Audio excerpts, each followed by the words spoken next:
আমরা ইউরোপ দেখব। ইউরোপের মধ্যে আমরা শুরুতে ইউরোপের প্রাচীন সভ্যতা দেখব। ইউরোপের প্রাচীন সভ্যতার মধ্যে আমরা দেখব হচ্ছে গ্রিক সভ্যতা। গ্রিক সভ্যতা পৃথিবীর অন্যতম গুরুত্বপূর্ণ একটা সভ্যতা।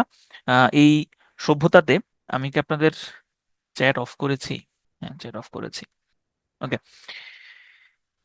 এই এখানকার সভ্যতায় আপনারা হচ্ছে ডিটেল কোনো কিছু পড়ার কোনো প্রয়োজন নাই। আপনি জাস্ট হচ্ছে এই সভ্যতাগুলোর অবদান কি কি সেই জিনিসগুলা পড়বেন, ঠিক আছে? এখানে গ্রিক সভ্যতা নিয়ে এখানে যেই এই হাবিজাবি যে জিনিসপত্র বলা আছে এগুলা খুব একটা গুরুত্বপূর্ণ না।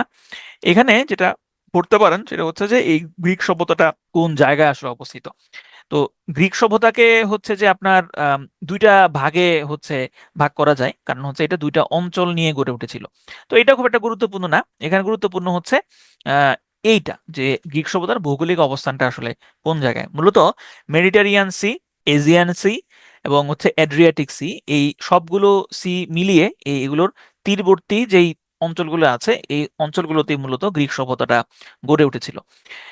এবং এই গ্রিক সভ্যতার তে দুইটা ভাগ ছিল, একটা হলো হেলেনিক এবং আরেকটা হচ্ছে হেলেনিস্টিক। হেলেনিক এটা মূলত হচ্ছে গ্রিসের বা গ্রিকের প্রধান শহর এথেন্স, এথেন্সকে কেন্দ্র করে যেই সংস্কৃতিটা গড়ে উঠেছিল সেটাকে বলা হয়তো হেলেনিক সংস্কৃতি। আর মিশরের আলেকজান্দ্রিয়াকে কেন্দ্র করে আরেকটা সংস্কৃতি সেখানে গড়ে উঠেছিল, সেটা হচ্ছে হেলেনিস্টিক সংস্কৃতি নামে পরিচিত। তাহলে এখানে গুরুত্বপূর্ণ জিনিসটা হচ্ছে যে গ্রিক সভ্যতায় দুইটা সংস্কৃতি জড়িত, একটা হচ্ছে হেলেনিক এবং আরেকটা হচ্ছে হেলেনিস্টিক। এর মধ্যে হেলেনিস্টিকটা হচ্ছে মিশরের আলেকজান্দ্রিয়াকে কেন্দ্র করে গড়ে উঠেছিল, এবং হেলেনিক যে সংস্কৃতি সেটা হচ্ছে এথেন্সকে কেন্দ্র করে গড়ে উঠেছিল। গ্রিক সভ্যতার সাহিত্যের ক্ষেত্রে হচ্ছে হোমারের ইলিয়াড এবং হচ্ছে ওডিসি, এই দুইটা মহাকাব্য খুবই গুরুত্বপূর্ণ। জাস্ট এই নাম ধামটা মনে রাখার চেষ্টা করবেন যে ইলিয়াড এবং হচ্ছে ওডিসি, এবং এটা লিখেছিলেন হচ্ছে হোমার। এবং গ্রিসের শ্রেষ্ঠ নাট্যকারের একজন ছিলেন সফোক্লিস। ধর্মের ক্ষেত্রে এখানে এগুলো কোনোটাই প্রয়োজন নাই, এগুলা এটা হচ্ছে স্কিপ করতে পারেন, এটা স্লাইডও বাদ দিয়ে দিব। দর্শনের ক্ষেত্রে যেটা মনে রাখতে হবে সেটা হচ্ছে যে এই গ্রিসেই হচ্ছে প্রাচীন যে দর্শন বা ফিলোসফি, এটার মোটামুটি যারা গুরু লেভেলে আছেন তাদের জন্ম হচ্ছে এই সময়কালটাতেই আসলে হয়, গ্রিক সভ্যতার সময়কালটাতেই হয়। তো এখানে গ্রিসের দার্শনিকদের মধ্যে সবার শ্রেষ্ঠ ছিলেন বা অন্যতম প্রধান ছিলেন সক্রেটিস। ফিলোসফার, ফিলোসফার এটা শব্দটা আসছে হচ্ছে ফিলোসফি থেকে। ফিলোসফি যারা নিয়ে যারা চর্চা করতেন তাদেরকে বলা হয় ফিলোসফার। তো এই ফিলোসফার মানে হচ্ছে যারা জ্ঞানকে ভালোবাসতেন তাদেরকে বলা হয়তো ফিলোসফার। তো সক্রেটিস ছিলেন অন্যতম। এই সক্রেটিসের ছাত্র ছিলেন প্লেটো, আবার প্লেটোর ছাত্র ছিলেন অ্যারিস্টটল এবং অ্যারিস্টটলের ছাত্র ছিলেন আলেকজান্ডার। তো এইটা মাঝে মধ্যে পরীক্ষাতে আসছে। দেখেন, আলেকজান্ডারের গুরু হচ্ছেন এরিস্টটল, এরিস্টটলের গুরু প্লেটোর গুরু হচ্ছে সক্রেটিস। তাহলে আপনারা এইভাবে মনে রাখতে পারেন, স্পা দিয়ে মনে রাখতে পারেন। এটা একটা শর্টকাট টেকনিক যে সক্রেটিস, প্লেটো, এরিস্টটল এবং হচ্ছে আলেকজান্ডার। স্থাপত্য এবং হচ্ছে ভাস্কর্যর দিক থেকে একটা নামই এখানে মনে রাখতে হবে, সেটা হচ্ছে পার্থেনন মন্দির। পার্থেনন মন্দিরটা হচ্ছে দেবী এথেনার মন্দির। এটা হচ্ছে গ্রিক সভ্যতার একটা নিদর্শন। এছাড়াও হচ্ছে এথেন্সের অ্যাক্রোপোলিস, অ্যাক্রোপোলিসের স্থাপত্য এটাও হচ্ছে গ্রিক সভ্যতার অবদান। এখানে শুধু নামগুলো আপনার মনে রাখতে হবে। এরপরে আসেন রোমান সভ্যতা। মূলত ইতালির রোমকে কেন্দ্র করে যখন গ্রিক সভ্যতা প্রায় শেষ হয়ে যাচ্ছে, তখন ইতালির রোমকে কেন্দ্র করে একটা সভ্যতা গড়ে ওঠে। সেই সভ্যতার নামই হচ্ছে রোমান সভ্যতা। এখানে এই যে হাবিজাবি যেসব কথাবার্তা আছে এগুলো কোনো কিছু পড়ার কোনো প্রয়োজন নাই। এইখানে যে একটা লাইনে পড়তে হবে সেটা হচ্ছে রোমের সবচেয়ে বিখ্যাত সম্রাট ছিলেন জুলিয়াস সিজার। এই এতটুকু লাইনটা পড়লেই চলবে যে জুলিয়াস সিজার কোন সভ্যতার সম্রাট ছিলেন, তাহলে উত্তর হবে রোমান সভ্যতার সম্রাট, অথবা রোমান সম্রাট ছিলেন জুলিয়াস সিজার। এই তৎকালীন সময়ে গ্রিসে অনেকগুলো নগর রাষ্ট্র ছিল। এর মধ্যে দুইটা গুরুত্বপূর্ণ ছিল, স্পার্টা এবং হচ্ছে এথেন্স। এই স্পার্টা এবং এথেন্সের মধ্যে একটা খুব ভয়াবহ যুদ্ধ হয়, এবং সেই যুদ্ধের নাম ছিল পলেপনেশিয়ান যুদ্ধ। আপনারা বৈশ্বিক ইতিহাসে পলি পেলোপনেশিয়ান ওয়ান নামে একটা বই আপনারা দেখেছিলেন, যেটার লেখক ছিলেন থুসিডাইসিস। ঠিক আছে, তাহলে এখানে টুকটাক এই তথ্যগুলোই প্রয়োজন। আর এখানে এই তথ্যটা প্রয়োজন আছে যে প্রাচীন গ্রিসে প্রথম গণতন্ত্রের সূচনা হয় এথেন্সে। তাহলে এথেন্সে হচ্ছে প্রাচীন, এথেন্সে গণতন্ত্রের সূচনা হয়, এবং এথেন্সে গণতন্ত্রের প্রতিষ্ঠা করেছিলেন পেরিসক্লিস নামের একজন।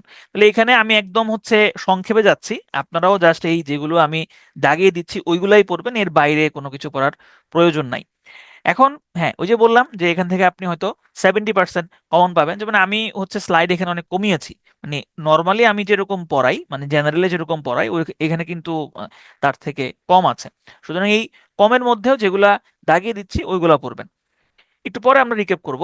আমরা এখন দেখব হচ্ছে কোন দেশের আন্ডারে কোন দেশ উপনিবেশ ছিল। উপনিবেশ মানে কি? উপনিবেশ মানে হলো যে দেখা যেত যে যখন রাজা রাজরাদের সময় ছিল, তখন একটা রাজা আর একটা ছোট রাজ্য বা দুর্বল রাজ্যকে দখল করে ফেলতো। দখল করে সে নিজ নিজ রাজ্যের সাথে তাকে ইনক্লুশন করত। তো এই উপনিবেশের ক্ষেত্রে হচ্ছে ব্যাপারটা আসলে ইনক্লুশন না, উপনিবেশের ক্ষেত্রে হচ্ছে ব্যাপারটা আপনার ওই নির্দিষ্ট দেশটা হচ্ছে দখল করা হইতো না, কিন্তু ওই নির্দিষ্ট দেশটাকে হচ্ছে পরোক্ষভাবে নিয়ন্ত্রণ করা হইতো। হ্যাঁ, দেখা যেত যে তারা রাষ্ট্রের অনেক কিছুতেই নাক গলাচ্ছে, রাষ্ট্রের ব্যবসা বাণিজ্য, রাষ্ট্রের হচ্ছে প্রতিরক্ষা, অনেক কিছুতেই নাক গলাচ্ছে, এবং ওই নির্দিষ্ট দেশটাকে বা জায়গাটাকে শোষণ করা হচ্ছে, যেরকম আমাদেরকে করেছিল ব্রিটিশরা। তো এর মধ্যে ইতালির উপনিবেশ ছিল হচ্ছে লিবিয়া এবং হচ্ছে সোমালিয়া। এখানে আপনারা ব্রিটেনের উপনিবেশ কারা কারা ছিল, জাস্ট এই স্লাইডটাই এখান থেকে সব থেকে বেশি গুরুত্বপূর্ণ, এই স্লাইডটাই হচ্ছে গুরুত্ব দিয়ে পড়বেন। তাহলে ব্রিটেনের উপনিবেশ ছিল হচ্ছে সুদান, দক্ষিণ সুদান, মিশর, বাল্টিক রাষ্ট্রগুলো ছিল। দক্ষিণ এশিয়ার যে 8টা দেশ, সেই 8টা দেশও হচ্ছে ব্রিটেনের উপনিবেশ ছিল। এছাড়া মায়ানমার, ব্রুনাই, মালয়েশিয়া, সিঙ্গাপুর ব্রিটেনের উপনিবেশ ছিল। এরপরে আসেন যে এখানে বাকিগুলো পড়তে হবে না, এগুলো হচ্ছে নাইস টু নো। জাস্ট এখানে ব্রিটেন কোন কোন উপনিবেশের উপনিবেশ ব্রিটেনের আন্ডারে ছিল, জাস্ট এতটুকু বলে এখানে চলবে। ওকে, এগুলো হচ্ছে সব নাইস টু নো। আচ্ছা, এরপরে আসেন আমরা দেখব হচ্ছে ইউরোপের কিছু বিখ্যাত অঞ্চল বা গুরুত্বপূর্ণ অঞ্চল। এর মধ্যে একটা হচ্ছে ককেশাস অঞ্চল। ককেশাস অঞ্চলটা এটা সাবেক সোভিয়েত ইউনিয়নের একটা অঞ্চল ছিল, তবে এখন তার সোভিয়েত ইউনিয়ন নাই। এই ককেশাস অঞ্চল বলতে এটা হচ্ছে ইউরোপের মুসলিম অধ্যুষিত একটা জায়গা, এবং এটার একদিকে রয়েছে কাস্পিয়ান সি। কাস্পিয়ান সি এটাকে অনেকে কাস্পিয়ান হ্রদও বলে থাকেন, তবে এটা সাগর বলাটাই যুক্তিযুক্ত। এটা কাস্পিয়ান সি এবং হচ্ছে ব্ল্যাক সি।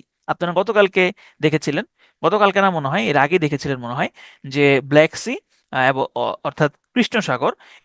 সাগরের এই দিকে যে সাগরটা আছে এটা হচ্ছে আজব সাগর, সি অফ আজব বা আজব সাগর। এই ব্ল্যাক সি থেকে একটু সামনের দিকে যদি আপনি আগান, তাহলে এইখানে আপনি পেয়ে যাবেন সি অফ মরমর, এবং মরমর থেকে আর একটু সামনে যদি আপনি আগান, তাহলে এইখানে আপনি পেয়ে যাবেন এজিয়ান সি বা এজিয়ান সাগর। এই ব্ল্যাক সি থেকে আপনি যদি মরমর সাগরে আসতে চান, তাহলে এইখানে যে প্রণালীটা আপনি পাবেন সেটার নাম হচ্ছে বসফরাস প্রণালী বা ইস্তানবুল প্রণালী। আর এই মরমর সাগর থেকে যখন আপনি এজিয়ান সাগরে আসতে চাইবেন, তখন এইখানে আপনি আরেকটা প্রণালী পাবেন, সেটার নাম হচ্ছে দার্দানেলিস প্রণালী। তো যাই হোক, এই কাস্পিয়ান সি এবং ব্ল্যাক সির মাঝখানে হচ্ছে ককেশাস অঞ্চলটা অবস্থিত। এই ককেশাস অঞ্চলের মধ্যে রয়েছে Georgia, Armenia, Azerbaijan, Chechnya, Dagestan, Abkhazia, দক্ষিণ ওসেটিয়া ইত্যাদি। তাহলে এখান থেকে কিরকম প্রশ্ন আসতে পারে? প্রশ্ন আসতে পারে যে নিচের কোনটি ককেশাস অঞ্চলের দেশ বা নিচের কোনটি ককেশাস অঞ্চলের দেশ নয়, এই ধরনের প্রশ্নগুলো আসতে পারে। এরপর আসেন আমরা দেখব হচ্ছে বাল্টিক রাষ্ট্র। মূলত বাল্টিক নামে ইউরোপের একটা সাগর আছে। এই বাল্টিক সাগরের তীরবর্তী, বিশেষ করে স্পেসিফিক ভাবে বললে বাল্টিক সাগরের উত্তর দিকের 3টা দেশকে, এস্তোনিয়া, লাটভিয়া এবং লিথুয়ানিয়া, লিথুয়ানিয়া, লাটভিয়া এবং এস্তোনিয়া, এই 3টা দেশকে স্পেসিফিক ভাবে বলা হয় বাল্টিক স্টেটস। খেয়াল করেন, বাল্টিক সি এর পূর্ব তীরে অবস্থিত এস্তোনিয়া, লাটভিয়া, লিথুয়ানিয়া, এই 3টা দেশকে স্পেসিফিক ভাবে বলা হয় বাল্টিক স্টেটস বা বাল্টিক রাষ্ট্র। তবে এইখানে বাল্টিক অঞ্চলের রাষ্ট্র বলে একটা টার্ম আছে। মূলত এই বাল্টিক যে সাগর, এই বাল্টিক সাগরের আশেপাশে যে দেশগুলো আছে, এই সবগুলো দেশকে একসাথে বলা হয় বাল্টিক অঞ্চলের রাষ্ট্র। কেন বাল্টিক অঞ্চলের রাষ্ট্র বলা হয়? কারণ এখানে একটা জোট আছে, সেই জোটের নাম হচ্ছে council of the Baltic states, Baltic sea states. তো এটার উদ্দেশ্য কি, এগুলো কোনো কিছু পড়তে হবে না, জাস্ট মাথায় রাখবেন যে এই যে council of the Baltic sea states, এই বাল্টিক সি স্টেটস এর মধ্যে যে দেশগুলো আছে সেই দেশগুলোকে একসাথে বলা হয় বাল্টিক অঞ্চলের রাষ্ট্র। তো এখানে বাল্টিক অঞ্চলের রাষ্ট্র কোনগুলো আছে, বা এই যে council of the Baltic sea, এখানে কোন কোন দেশগুলো আছে: Estonia, Lithuania, Latvia, Iceland, Denmark, Norway, Sweden, Finland, Poland, Germany, এই দেশগুলো আছে। সাথে এখানে আরেকটা দেশ ছিল, সেই দেশটা হচ্ছে রাশিয়া। তবে রাশিয়াকে আহ, এই যখন রাশিয়া ইউক্রেনে হামলা চালায় তখন রাশিয়াকে এই council of the Baltic sea states থেকে বের করে দেওয়া হয়। তবে রাশিয়াও কিন্তু বাল্টিক অঞ্চলের রাষ্ট্র। এখন এইখানে আপনারা হঠাৎ করে দেখলে মনে হতে পারে যে এইটা তো হচ্ছে বাল্টিক সাগর, এই বাল্টিক সাগরের আশেপাশে তো রাশিয়া নাই, এই যে এটা হচ্ছে রাশিয়া, এটা হচ্ছে রাশিয়া। তাহলে কেন রাশিয়াকে বাল্টিক অঞ্চলের রাষ্ট্র বলে ধরা হয়? কারণ দেখেন এইখানে একটা, এই যে ধূসর রঙের একটা জায়গা আছে, এই জায়গাটার নাম হচ্ছে কালিনিনগ্রাদ। এই কালিনিনগ্রাদ কিন্তু রাশিয়ার অংশ। তো কালিনিনগ্রাদের সাথেই তো হচ্ছে বাল্টিক বাল্টিক সাগর। এই কারণেই এই বাল্টিক অঞ্চলের রাষ্ট্র হিসেবে রাশিয়াকেও ধরা হয়। তাহলে এখানে কি কি দেশ আছে দেখেন: Russia, Germany, Poland, Finland, Sweden, Norway, Denmark, Iceland, Latvia, Lithuania এবং হচ্ছে এস্তোনিয়া। এরপরে আসেন স্ক্যান্ডিনেভিয়ান দেশ। স্ক্যান্ডিনেভিয়ান দেশ বলতে মূলত পাঁচটা দেশকে বোঝানো হয়। সেই পাঁচটা দেশ হচ্ছে ডেনমার্ক, নরওয়ে, ফিনল্যান্ড, সুইডেন এবং হচ্ছে আইসল্যান্ড। আপনি একটু দেশের, এই দেশগুলোর অবস্থান যদি খেয়াল করেন, এই হচ্ছে ফিনল্যান্ড, এইটা হচ্ছে সুইডেন, এই ডেনমার্ক, এই নরওয়ে এবং এই হচ্ছে আইসল্যান্ড। আইসল্যান্ডের চারদিকে হচ্ছে সমুদ্র। এবং এই ফিনল্যান্ড, সুইডেন, নরওয়ে, ডেনমার্ক সবগুলোই কিন্তু বাল্টিক অঞ্চলের রাষ্ট্র। তবে এইখানে আরেকটা ছোট্ট টার্ম আছে যেটাকে বলা হয় নর্ডিক রাষ্ট্র বা নর্ডিক অঞ্চলের দেশ।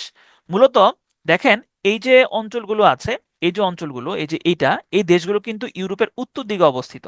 ইউরোপের উত্তর দিকে অবস্থিত হওয়ায় এই দেশগুলোকে বলা হয় নর্থ নর্দার্ন কান্ট্রিজ বা উত্তরের দেশ। তো নর্থ থেকে মূলত আসছে হচ্ছে নর্ডিক, ঠিক আছে? তো এইখানে মূলত নর্ডিক রাষ্ট্র বলতে মূলত হচ্ছে সুইডেন, নরওয়ে এবং হচ্ছে ডেনমার্ক, ঠিক আছে? এই তিনটা দেশকে সাধারণত স্পেসিফিক ভাবে হচ্ছে নর্ডিক রাষ্ট্র বলে বিবেচনা করা হয়। আবারও খেয়াল করেন, আমি বললাম যে এই সুইডেন, নরওয়ে এবং হচ্ছে ডেনমার্ক, ঠিক আছে?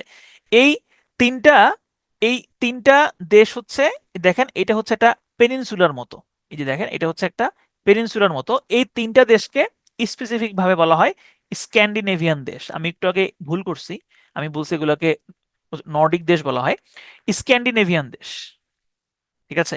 এই নরওয়ে, সুইডেন এবং হচ্ছে ডেনমার্ক, এই তিনটা দেশকে স্পেসিফিক ভাবে বলা হয় স্ক্যান্ডিনেভিয়ান দেশ।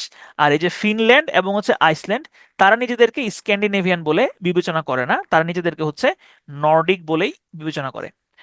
আর এই যে এখানকার যে পাঁচটা দেশ আপনারা দেখছেন, ফিনল্যান্ড, সুইডেন, ডেনমার্ক, নরওয়ে এবং আইসল্যান্ড, এই সবগুলোকেই একসাথে বলা হয় নর্ডিক রাষ্ট্র। এখন আমাদের বইপত্রে যেটা লেখা, বইপত্রে এই পাঁচটা রাষ্ট্রকে একসাথে বলা হয় হচ্ছে স্ক্যান্ডিনেভিয়ান দেশ। কিন্তু ওই অঞ্চলের মানুষজন কিন্তু তারা নিজেদেরকে, বিশেষ করে এই আইসল্যান্ড এবং হচ্ছে ফিনল্যান্ড, তারা কিন্তু নিজেদেরকে স্ক্যান্ডিনেভিয়ান দেশ বলে মনে করে না। স্ক্যান্ডিনেভিয়ান দেশ বলতে স্পেসিফিক ভাবে নরওয়ে, ডেনমার্ক এবং হচ্ছে সুইডেনকে বোঝানো হয়।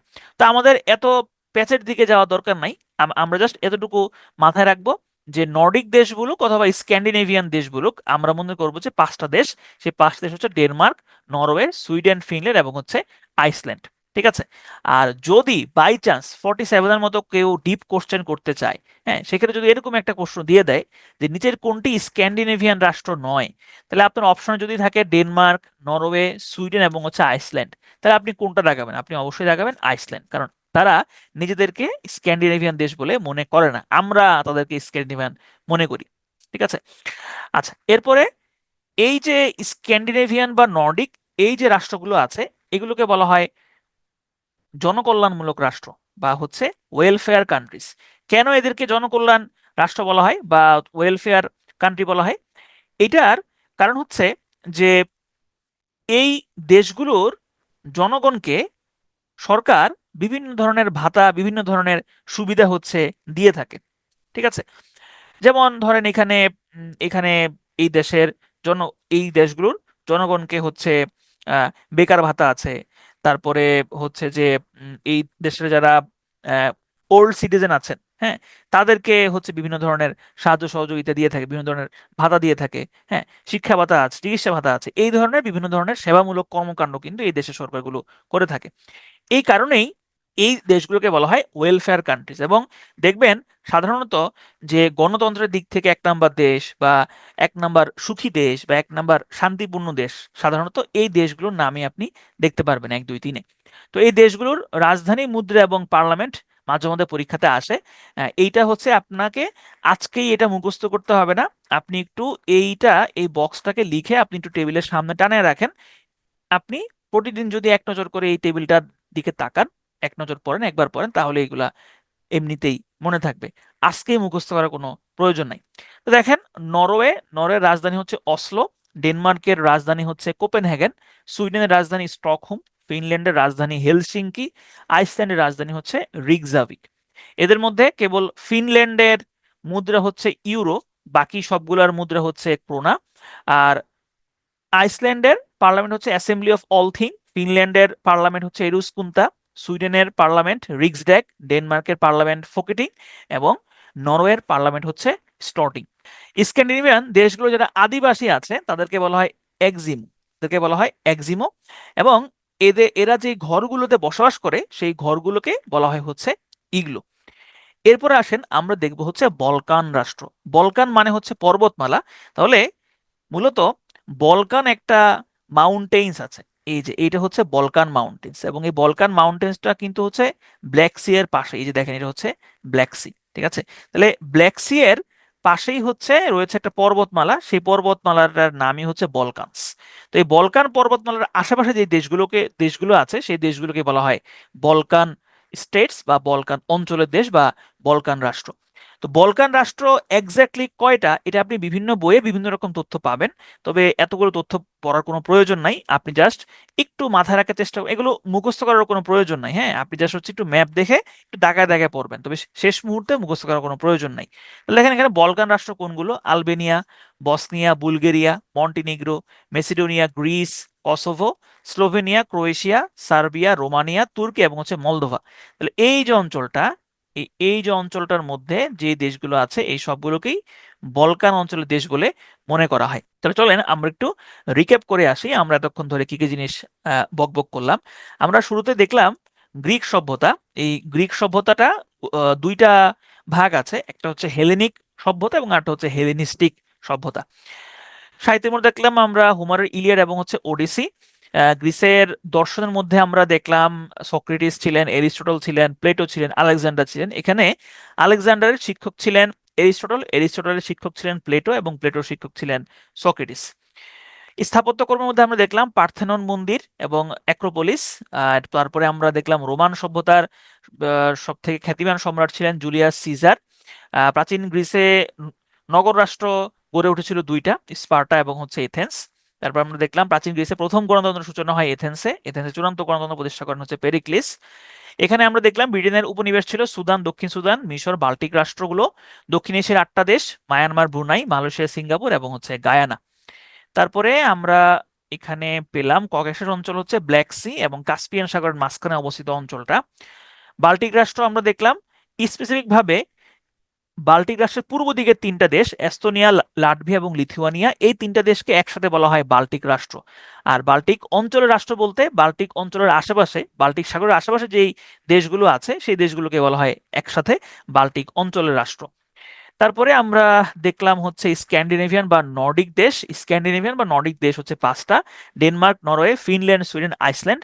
তবে স্পেসিফিক ভাবে মূলত সুইডেন, নরওয়ে এবং ডেনমার্ক এই 3টা দেশকেই স্ক্যান্ডিনেভিয়ান দেশ হিসেবে মনে করা হয়। মানে আমরা 5টা দেশকে মনে করি, তবে এই অঞ্চলের মানুষজনকে যদি যে গিয়ে আপনি জিজ্ঞাসা করেন, আপনি যদি আইসল্যান্ডে এবং ফিনল্যান্ডে গিয়ে জিজ্ঞাসা করেন যে তোমরা তো স্ক্যান্ডিনেভিয়ান দেশ, তাহলে তারা মাইন্ড করবে, তারা বলবে যে না, আমরা নর্ডিক দেশ। এরপরে আমরা দেখলাম হচ্ছে বলকান রাষ্ট্র। বলকান রাষ্ট্রের আগে আমরা এখানে দেখলাম যে স্ক্যান্ডিনেভিয়ান দেশগুলোর প্রধান অধিবাসী হচ্ছে এক্সিমো এবং বসবাসকারী ঘর হচ্ছে ইগলো। আর এইখানে আমি বললাম যে এইটা আপনার টেবিলে এই টেবিলটা লিখে বা প্রিন্ট করে আপনারা একটু কষ্ট করে আমাদের টেবিলের সামনে টানায় রাখবেন, তাহলে এই জিনিসগুলা ভালোভাবে মনে থাকবে। আচ্ছা, এরপরে আহ, আমরা হচ্ছে স্ক্যান্ডিনেভিয়ান দেশ, প্রধান অধিবাসী হচ্ছে এক্সিমো, বসবাসকারী ঘর হচ্ছে ইগলু। বলকান মাউন্টেন্স কেন্দ্র করে যেই দেশগুলো আছে সেগুলোকে বলা হয় বলকান অঞ্চলের রাষ্ট্র। ওকে, এরপরে আসেন আমরা চলে যাব হচ্ছে ইউরোপের আর একটু ভিতরে, ব্রিটিশ দ্বীপপুঞ্জ। মূলত দ্বীপপুঞ্জ বলতে এই যে পুরোটা এটা হচ্ছে ব্রিটিশ আর্কিপেলাজো বা ব্রিটিশ দ্বীপপুঞ্জ। এই পুরোটার নামই হচ্ছে ব্রিটিশ দ্বীপপুঞ্জ। এই ব্রিটিশ দ্বীপপুঞ্জের মধ্যে কয়েকটা রাজ্য আছে, যেমন এখানে ইংল্যান্ড আছে, স্কটল্যান্ড আছে, ওয়েলস আছে, আয়ারল্যান্ড আছে। তো আমরা এখন যেটা জানি যে ইউনাইটেড কিংডম নামে একটা দেশ আছে, কিন্তু আমরা সেটাকে অনেকে ইংল্যান্ড নামে ডাকি, আমরা আবার সেটাকে আমরা ব্রিটেন নামেও ডাকি। এখন কথা হচ্ছে এগুলোর মধ্যে পার্থক্যর জায়গাটা কোন জায়গায়। দেখেন, ইউকে, এই ইউকের মধ্যে ইউনাইটেড কিংডম মানে হচ্ছে এখানে কয়েকটা কিংডম আছে, এই কয়েকটা কিংডমের মধ্যে একটা কিংডমের নাম হচ্ছে ইংল্যান্ড, ঠিক আছে। আবার এই যে ব্রিটিশ দ্বীপপুঞ্জ, এই ব্রিটিশ দ্বীপপুঞ্জের মধ্যে এই ইংল্যান্ড এবং হচ্ছে স্কটল্যান্ড এই দুইটাকে একসাথে বলা হয় ব্রিটেন। একসাথে ইংল্যান্ড এবং স্কটল্যান্ড এই দুইটাকে বলা হয়তো হচ্ছে ব্রিটেন। আর এই যে ব্রিটিশ দ্বীপপুঞ্জগুলো আছে, এই ব্রিটিশ দ্বীপপুঞ্জগুলোর মধ্যে যে দ্বীপটা সব থেকে বড়, ওই বড় দ্বীপটাকে বোঝানোর জন্য বড় দ্বীপটাকে বলা হয়তো গ্রেট ব্রিটেন। ঠিক আছে, তাহলে আমি গ্রেট ব্রিটেনের মধ্যে এখানে রয়েছে ইংল্যান্ড, এটা হচ্ছে ওয়েলস, আর এটা হচ্ছে স্কটল্যান্ড। তাহলে গ্রেট ব্রিটেনের মধ্যে কে কে আছে? গ্রেট ব্রিটেনের মধ্যে রয়েছে ইংল্যান্ড, স্কটল্যান্ড এবং হচ্ছে ওয়েলস। আর ইউনাইটেড কিংডম বলতে এখন আমরা যুক্তরাজ্য বলি বা ইংল্যান্ড বলতে যে দেশটাকে আমরা বুঝি সেই দেশটা মূলত হচ্ছে ইউকে। তাহলে ইউকেতে কে কে আছে? ইউকেতে রয়েছে ইংল্যান্ড, ওয়েলস, স্কটল্যান্ড। আর আরেকটা জায়গা আছে যেটার নাম হচ্ছে উত্তর আয়ারল্যান্ড। উত্তর আয়ারল্যান্ড আবার ফট করে কোত্থেকে চলে আসলো? দেখেন, এই যে দ্বীপটা, এই দ্বীপটার নাম হচ্ছে আয়ারল্যান্ড। তবে আয়ারল্যান্ড একসময় এই ব্রিটিশ রাজা বা ব্রিটিশ রাজ্যের অধীনে ছিল। পরবর্তীতে আয়ারল্যান্ড আলাদা হয়ে যায়। তবে আয়ারল্যান্ড আলাদা হলেও আয়ারল্যান্ডের একটা অংশের মানুষজন, বিশেষ করে এই নর্দার্ন অঞ্চলের মানুষজন, তারা আয়ারল্যান্ডের সাথে যুক্ত হতে চায়নি। তো তখন এখানটা গণভোট হয় যে ঠিক আছে, তোমরা কার সাথে থাকতে চাও? তোমরা কি আয়ারল্যান্ডের সাথে থাকতে চাও নাকি তোমরা ব্রিটিশদের সাথে থাকতে চাও? পরবর্তীতে এই উত্তর আয়ারল্যান্ডের মানুষজন সিদ্ধান্ত নেয় যে তারা ব্রিটিশদের সাথে থাকবে। এই কারণেই ইউনাইটেড কিংডমের অংশ হচ্ছে উত্তর আয়ারল্যান্ড। এখন আমাদের প্যাচ যেটা লাগে সেটা হচ্ছে আমরা দেখি যে ইংল্যান্ড নামে একটা দল ক্রিকেট খেলে, স্কটল্যান্ড নামে একটা দল ক্রিকেট খেলে, আবার এখানে ওয়েলস নামে আলাদা একটা ফুটবল দল আছে। তাহলে আমাদের সাধারণত যেটা আমাদের মাথায় আসে যে এখানে তো হচ্ছে যে আমরা দেখি যে আপনার কি বলে যে আম, আমরা দেখি যে আহ, সাধারণত একটা দলই হচ্ছে যে একটা ক্রিকেট খেলে, ঠিক না? হ্যাঁ, একটা দল হচ্ছে ক্রিকেট খেলে। যেমন এখানে বাংলাদেশ একটা দল, ভারত একটা দল, হ্যাঁ, তারপরে হচ্ছে এখানে আপনার আম, এখানে পাকিস্তান একটা দল। তা আমরা মনে করি যে ইংল্যান্ডও মনে হয় এরকম একটা দেশ, কিন্তু আসলে ইংল্যান্ড কোনো দেশ না। ইংল্যান্ড হচ্ছে ইউকের হচ্ছে একটা রাজ্য, স্কটল্যান্ড হচ্ছে একটা রাজ্য। কিন্তু যখন তারা আইসিসিতে খেলার জন্য আবেদন করেছিল দল হিসেবে, তখন তারা ইংল্যান্ড নামে রেজিস্ট্রেশন করেছে, স্কটল্যান্ডও স্কটল্যান্ড নামে রেজিস্ট্রেশন করেছে।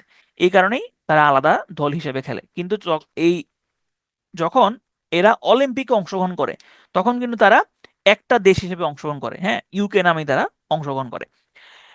আচ্ছা, এরপরে আসেন যে যুক্তরাজ্যের যে পতাকাটা, এই পতাকাটাকে বলা হয় ইউনিয়ন জ্যাক। কেন ইউনিয়ন জ্যাক বলা হয়? দেখেন, ইংল্যান্ডের পতাকা হচ্ছে এইটা, স্কটল্যান্ডের পতাকা হচ্ছে এইটা, এবং নর্দার্ন আয়ারল্যান্ডের পতাকা হচ্ছে এইটা। যুক্তরাজ্যের যে পতাকা সেটা হচ্ছে এইটা। তার মানে আপনি যদি ইংল্যান্ড, স্কটল্যান্ড এবং নর্দার্ন আয়ারল্যান্ড এই তিনটা পতাকাকে একসাথে করেন, তাহলে আপনি পাবেন হচ্ছে ইউনাইটেড কিংডমের পতাকা। তো এই কারণে ইউনাইটেড কিংডম পতাকাটাকে বলা হয় union Jack.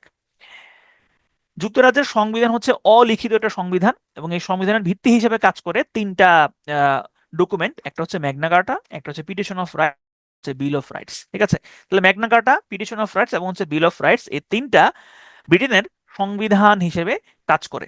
Bill of rights তো আপনারা দেখেছেন, তারপরে আপনারা ম্যাগনা কার্টাও দেখেছেন। তাহলে এখানে এই ম্যাগনা কার্টা এবং বিল অফ রাইটস এর আম, আহ, সাল কিন্তু গুরুত্বপূর্ণ। ঠিক আছে, তাহলে ম্যাগনা কার্টা হচ্ছে 1215 আর বিল অফ রাইটস হচ্ছে 1689। আইনসভা ভবনের নাম হচ্ছে ওয়েস্টমিনিস্টার। যুক্তরাজ্যের আইনসভা যে ভবন, সেই ভবনটার নাম হচ্ছে ওয়েস্টমিনিস্টার। আর যুক্তরাজ্যের সরকার ব্যবস্থা হচ্ছে শাসনতান্ত্রিক রাজতন্ত্র। শাসনতান্ত্রিক রাজতন্ত্র মানে কি? মানে হচ্ছে এখানে রাজা থাকবেন, তবে রাজা আসলে একটা আলংকারিক পদ হিসেবে থাকবেন, অর্থাৎ রাজা থাকবেন কিন্তু রাজার আসলে খুব একটা পাওয়ার থাকবে না। ঠিক আছে, এবং উনি সংসদের মাধ্যমে নিয়ন্ত্রিত হবেন। ব্রিটিশদের আইনসভা ভবনের নাম আমরা দেখলাম হচ্ছে ওয়েস্টমিনিস্টার, তবে আইনসভার নাম হচ্ছে পার্লামেন্ট। অর্থাৎ ইংরেজিতে আমরা যেরকম পার্লামেন্ট মানে সংসদ বুঝি, ঠিক তেমনিভাবে যুক্তরাজ্যের আইনসভার নামও হচ্ছে পার্লামেন্ট। পার্লামেন্টের দুইটা হাউস আছে, দুইটা কক্ষ আছে। এর মধ্যে যেটা আপার হাউস সেটার নাম হচ্ছে হাউস অফ লর্ডস বা হাউস অফ পিয়ার্স, আর লোয়ার হাউস যেটা নিম্ন কক্ষ সেটার নাম হচ্ছে হাউস অফ কমন্স। এই হাউস অফ কমন্স বা হাউস অফ লর্ডসে আসন সংখ্যা কত এটা আপনাদের জন্য গুরুত্বপূর্ণ না, প্রয়োজন নাই পড়ার। ব্রিটিশ রাজ পরিবারের বাসভবনের নাম হচ্ছে বাকিংহাম প্যালেস, এই যে হচ্ছে বাকিংহাম প্যালেস। তবে তাদের একটা অবকাশ যাপন কেন্দ্র আছে, সে অবকাশ যাপন কেন্দ্রের নাম হচ্ছে উইন্ডসর ক্যাসেল। ঠিক আছে। ব্রিটিশদের বর্তমান রাজার নাম হচ্ছে তৃতীয় চার্লস, এবং এই তৃতীয় চার্লসের আগে যিনি ব্রিটিশদের রাজা রাজা ছিলেন বা রাজার আসনে ছিলেন তিনি ছিলেন রানী দ্বিতীয় এলিজাবেথ, এবং তিনি হচ্ছেন সব থেকে বেশি সিংহাসনে থাকা ব্যক্তি। তিনি প্রায় 70 বছরের মতো হতে সিংহাসনে ছিলেন। সর্বশেষ তিনি হচ্ছে মারা যান হচ্ছে 2022 সালে। 22 সালে তিনি হচ্ছে মৃত্যুবরণ করেন। এটা খুব একটা ইম্পর্টেন্ট না, এইটা ইম্পর্টেন্ট যে রানী দ্বিতীয় এলিজাবেথ তৃতীয় চার্লসের আগে তিনি ব্রিটিশদের রানী ছিলেন। এতটুকু বললেই চলবে, যে এগুলা এগুলা কোনো কিছু লাগবে না। হ্যাঁ, এটা একটা সাম্প্রতিক তথ্য হিসেবে ইম্পর্টেন্ট ছিল, এখন আর ইম্পর্টেন্ট নাই। উইনস্টন চার্চিল, তার একটা বিখ্যাত বই আছে the history of the second world war, এবং এই উইনস্টন চার্চিল সম্পর্কে একটা খুব গুরুত্বপূর্ণ তথ্য হচ্ছে যে তিনি ছিলেন হচ্ছে একজন রাজনীতিবিদ, কিন্তু তিনি নোবেল প্রাইজ পেয়েছেন সাহিত্যে। তিনি রাজনীতিবিদ হিসেবে সাহিত্যে তিনি হচ্ছে নোবেল প্রাইজ পান। ঠিক আছে। আচ্ছা, এরপরে আসেন এডওয়ার্ড হিথ। এডওয়ার্ড হিথ হচ্ছেন তিনি হচ্ছে আপনার আম, তিনি হচ্ছে মুক্তিযুদ্ধকালে ব্রিটেনের তিনি হচ্ছে প্রধানমন্ত্রী ছিলেন। হ্যাঁ, ব্রিটিশদের প্রধানমন্ত্রী ছিলেন, এই তথ্যটা আমাদের জন্য হচ্ছে খুব গুরুত্বপূর্ণ। আচ্ছা, এরপরে আসেন বর্তমান যুক্তরাজ্যের প্রধানমন্ত্রীর নাম হচ্ছে কিয়ার স্টারমার, এবং তার রাজনৈতিক দলের নাম হচ্ছে লেবার পার্টি। এই স্লাইডটা গুরুত্বপূর্ণ, কারণ এখান থেকে প্রশ্ন আসলে, যুক্তরাজ্য থেকে প্রশ্ন আসলে এই প্রশ্ন আসতে পারে যে যুক্তরাজ্যের বর্তমান প্রধানমন্ত্রীর নাম কি বা তার রাজনৈতিক দল কোনটা। হোয়াইট হল, এই হোয়াইট হলটা হচ্ছে ব্রিটিশ সরকারের প্রশাসনিক বাসভবন, সরি প্রশাসনিক ভবন, মানে এখানে তারা হচ্ছে অফিস করেন। তাহলে হোয়াইট হল এটা কোন জায়গায় অবস্থিত? হোয়াইট হল হচ্ছে এটা লন্ডনে অবস্থিত। আর আমরা গতকালকে আরেকটা হলের নাম পড়েছিলাম, সেটা হচ্ছে great hall of the people. 10th Downing street, এটা হচ্ছে ব্রিটিশ প্রধানমন্ত্রীর বাসভবন। তাহলে ব্রিটিশ প্রধানমন্ত্রী এখানে এটা লিখে দেই, ব্রিটিশ প্রধানমন্ত্রী। আগে গ্রামে শুনতাম যে তুই একটা ব্রিটিশ বেটা, সেই ব্রিটিশ মানে ব্রিটিশ একটা আমাদের এখানে গালি হয়ে গেছে।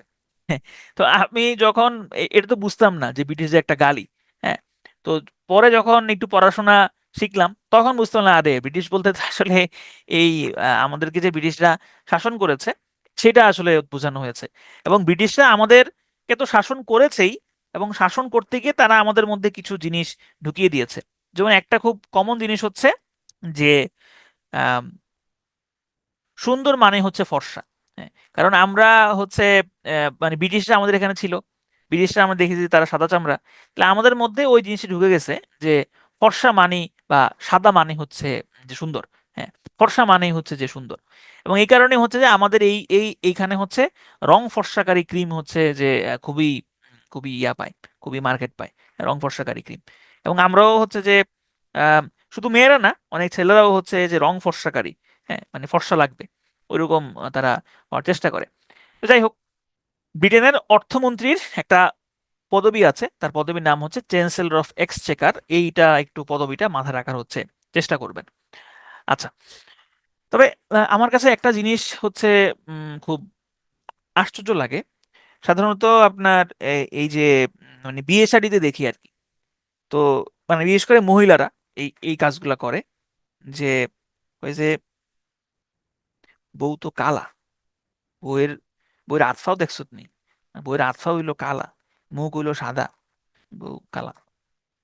কিন্তু যিনি হচ্ছে এই মন্তব্যটা করছেন তিনি নিজেই তার তার গায়ের টোন হচ্ছে ডার্ক, তার গায়ের টোন হচ্ছে ডার্ক।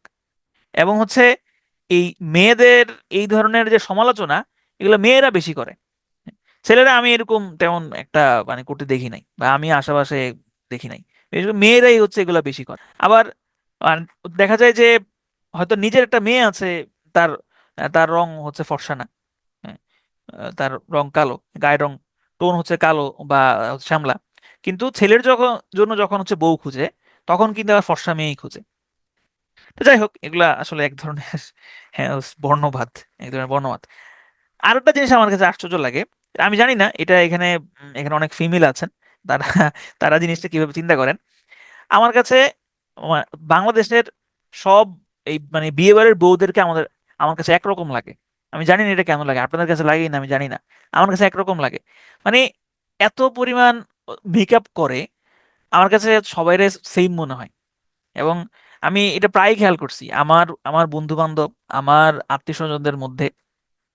হ্যাঁ, মানে সবাই আমার কাছে একরকম মনে হয়, মানে এত করা মেকআপ করার কি দরকার?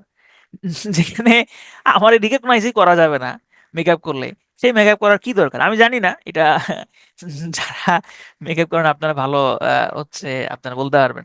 তো এখন আমাকে আবার আপনার উল্টা উল্টা প্রশ্ন করতে পারেন যে তাইলে ভাই আপনি তো বিয়ে করছেন, আপনি আপনি কি করছেন? আপনি ভাবি এরকম মেকআপ করছে কিনা?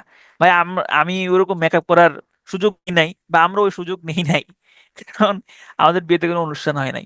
আমরা নিজেরা বিয়ে করে ফেলছিলাম, তো এই কারণে কোনো অনুষ্ঠান হয় নাই। সুতরাং মেকআপ টেকআপ করার ওই ঝামেলাতে আসলে যেতে হয় না। তো যাই হোক, MI6 হচ্ছে দ্য সিক্রেট ইন্টেলিজেন্স সার্ভিস।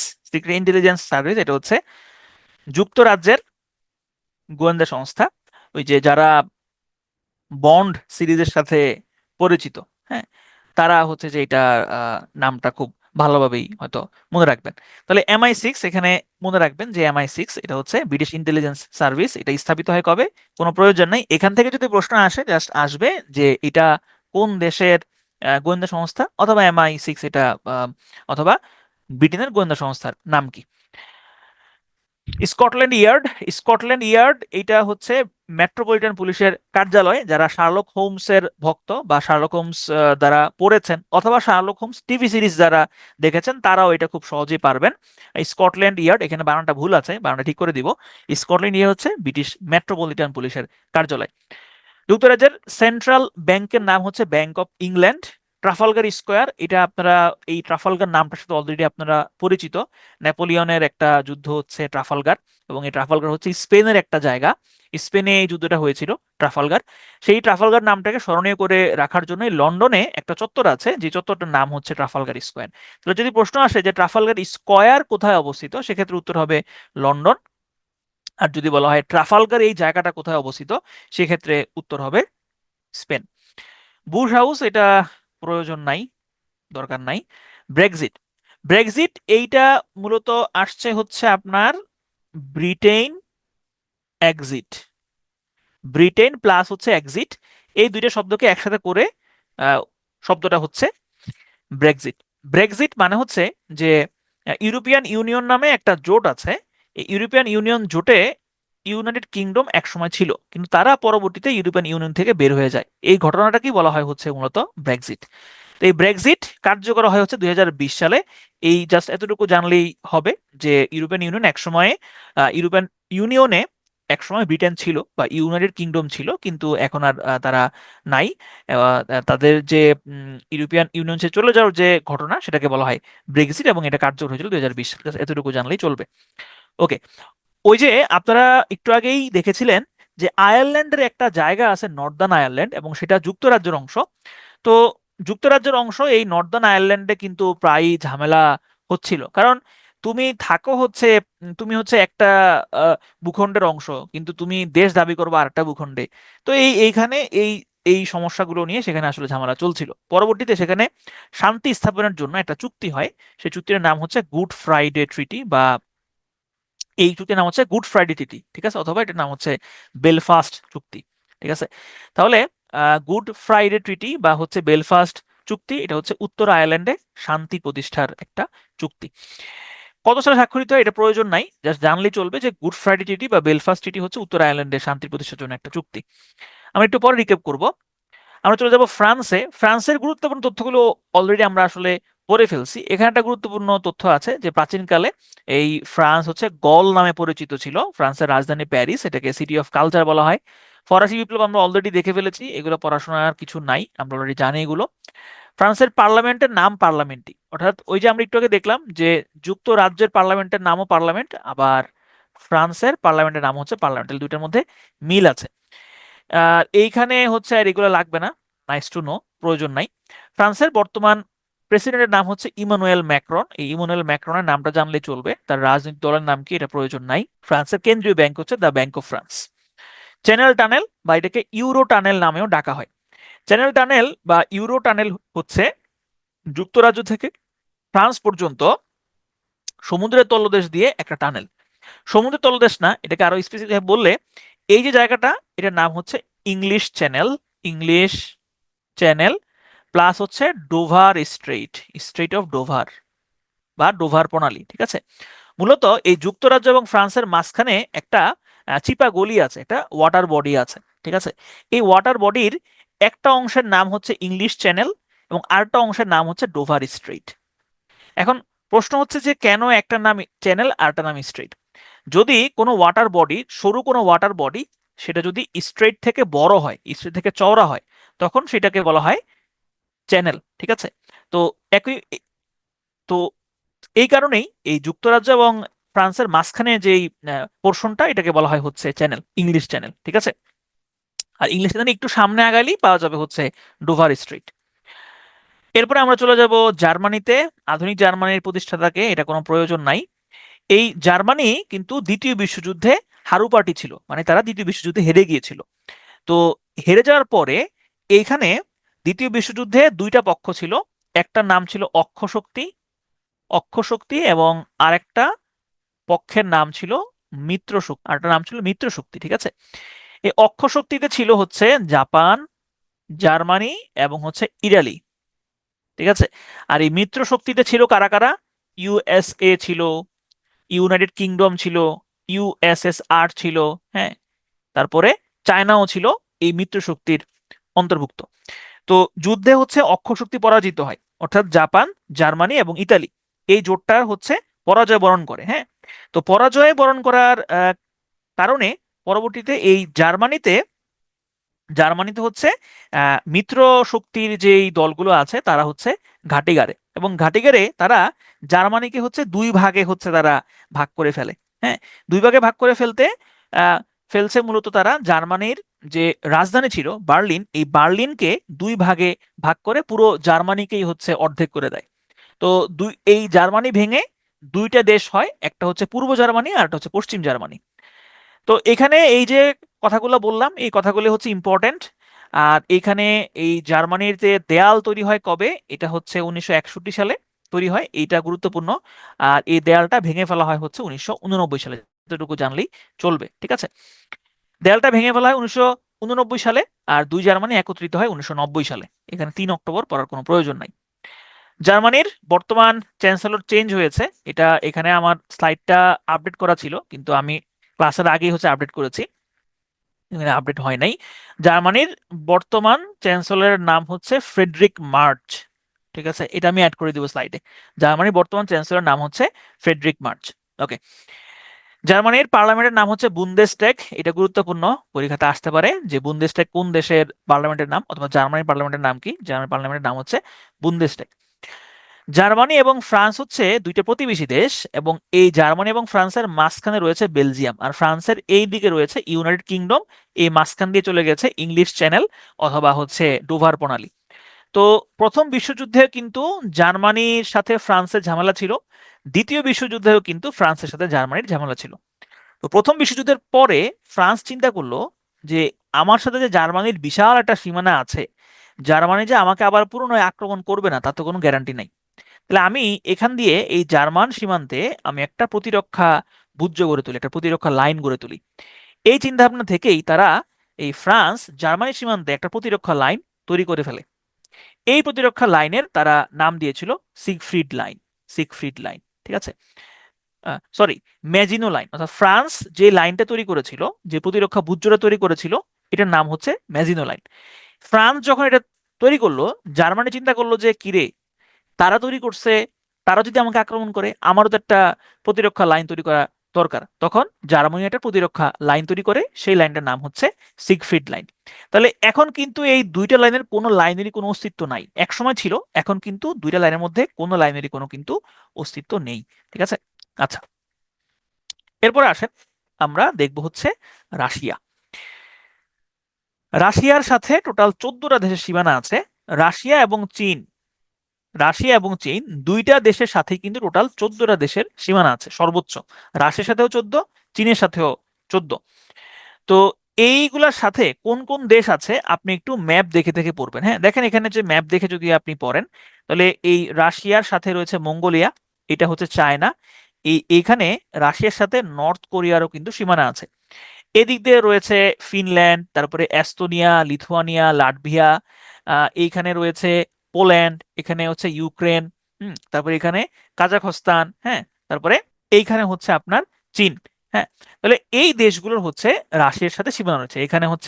এখানে আজারবাইজানের সাথেও কিন্তু রাশিয়ার সীমানা আছে, এখানে জর্জিয়ার সাথে রাশিয়ার সীমানা আছে। তাহলে আপনি যদি এভাবে একটু ম্যাপ দেখে দেখে পড়েন, তাহলে হচ্ছে এই কোন কোন দেশের সাথে রাশিয়ার সীমান্ত আছে এটা আপনার খুব সহজেই হচ্ছে মনে থাকবে। আচ্ছা, তাহলে এগুলো আপনার মুখস্থ করার কোনো প্রয়োজন নাই, এগুলো কোনো মুখস্থ করার কোনো প্রয়োজন নাই। আপনি যেটা করবেন সেটা হচ্ছে এই ম্যাপ দেখে দেখে একটু পড়বেন, ঠিক আছে?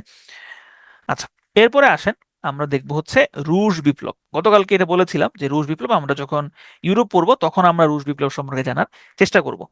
1917 সালে এই ভদ্রলোকের নাম হচ্ছে ভ্লাদিমির লেনিন।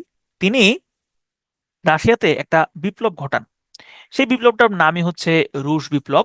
এটাকে সমাজতান্ত্রিক বিপ্লব বলা হয়, এটাকে হচ্ছে বলশেভিক বিপ্লব বলা হয়, আরো কয়েকটা নামে হচ্ছে ডাকা হয়। তো এখানে গুরুত্বপূর্ণ হচ্ছে সময়কালটা, যে রুশ বিপ্লব কত সালে হয়। তাহলে রুশ বিপ্লব হয় হচ্ছে 1917 সালে, যেটা করেছিলেন ভ্লাদিমির লেনিন।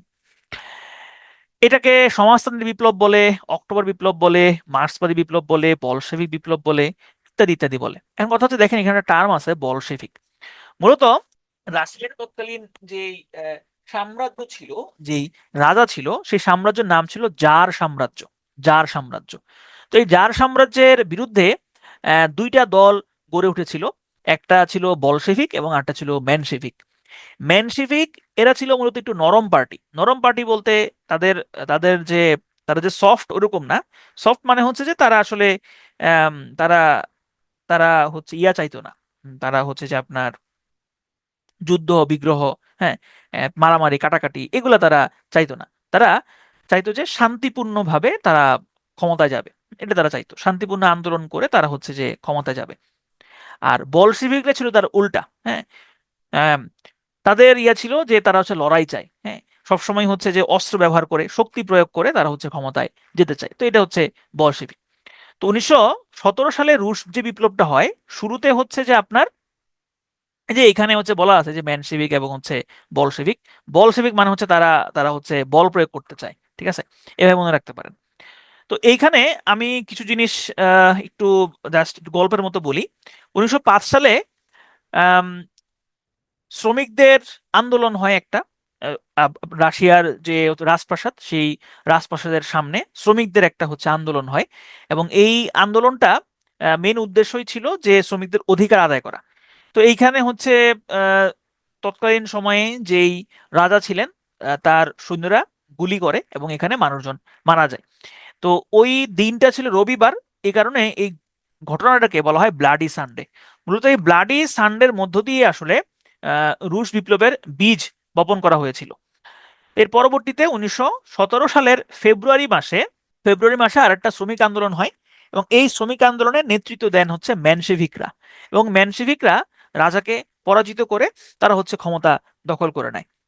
তো মেনশিভিকরা যখন ক্ষমতা দখল করলো, তখন দেখা গেল যে যেই উদ্দেশ্য নিয়ে মেনশিভিকরা আসলে ক্ষমতা দখল করেছিল, সেই উদ্দেশ্য আসলে সফল হচ্ছে না। বরঞ্চ এই যে বৈষম্য, সেটা আসলে বেড়েই যাচ্ছে, শ্রমিকদের আসলে কোনো লাভ হয় নাই। তখন দৃশ্যপটে আসলেন ভ্লাদিমির লেনিন।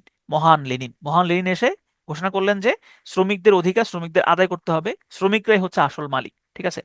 তো তিনিই হচ্ছে এই সমাজতন্ত্রে আহ, দীক্ষিত হয়ে তিনি হচ্ছে আন্দোলন করেন এবং তিনি হচ্ছে বিপ্লব করেন। তার বিপ্লবটাই মূলত হচ্ছে আহ, বলশেভিক বিপ্লব বা অক্টোবর বিপ্লব নামে পরিচিত, কারণ তিনি বিপ্লবটা করেছিলেন অক্টোবর মাসের 1917 সালের অক্টোবর মাসে, যেমন আমাদের যেরকম জুলাই বিপ্লব সেরকম আর কি। এখন এখানে প্রশ্ন আসতে পারে যে সমাজতন্ত্র কি আর হচ্ছে পুঁজিবাদী কি। এগুলো নিয়ে বহু আলোচনা আছে, বহু কথাবার্তা আছে, আমি এরকম বহু কথাবার্তা যাব না, একদম সংক্ষেপে বলি।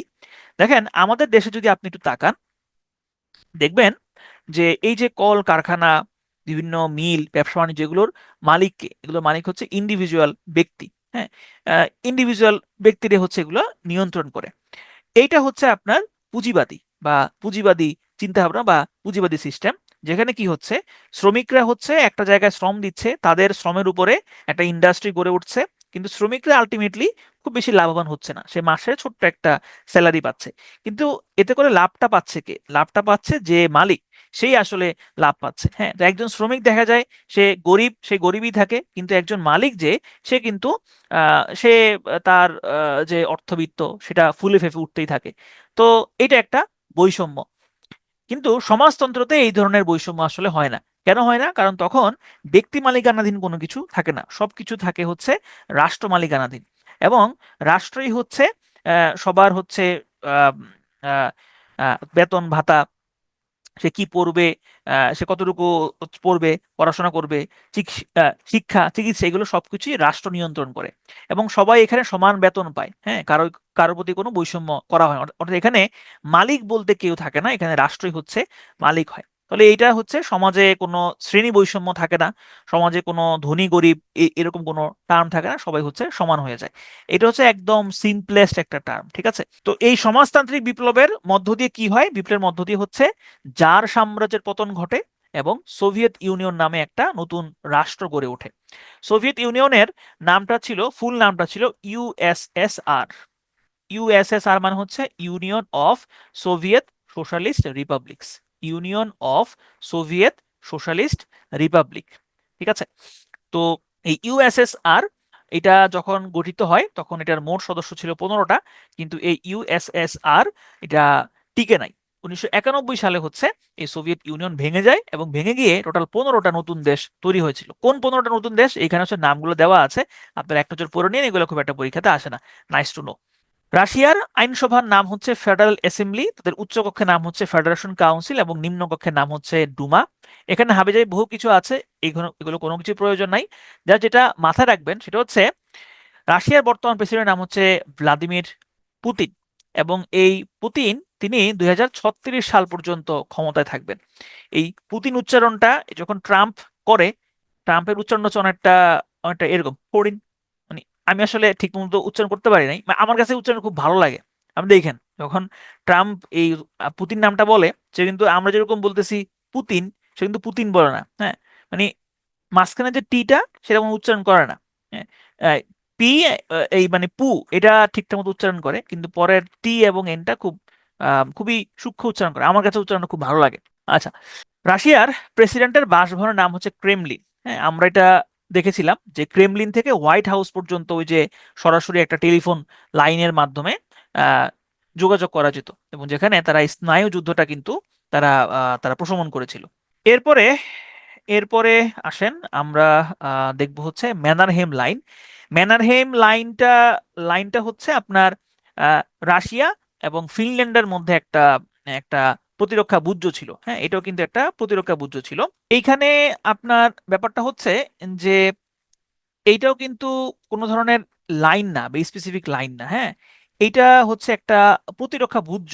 প্রতিরক্ষা বুর্জ মানে হচ্ছে এই ফিনল্যান্ড সোভিয়েত ইউনিয়ন বা রাশিয়ার হামলা থেকে বাঁচার জন্য তারা এখানে একটা প্রতিরক্ষা লাইন তৈরি করেছিল। এই লাইনটার নামই হচ্ছে ম্যানারহেম লাইন। তবে বাস্তবে কিন্তু এই লাইনটার কোনো ধরনের অস্তিত্ব এই মুহূর্তে আসলে নাই, ঠিক আছে?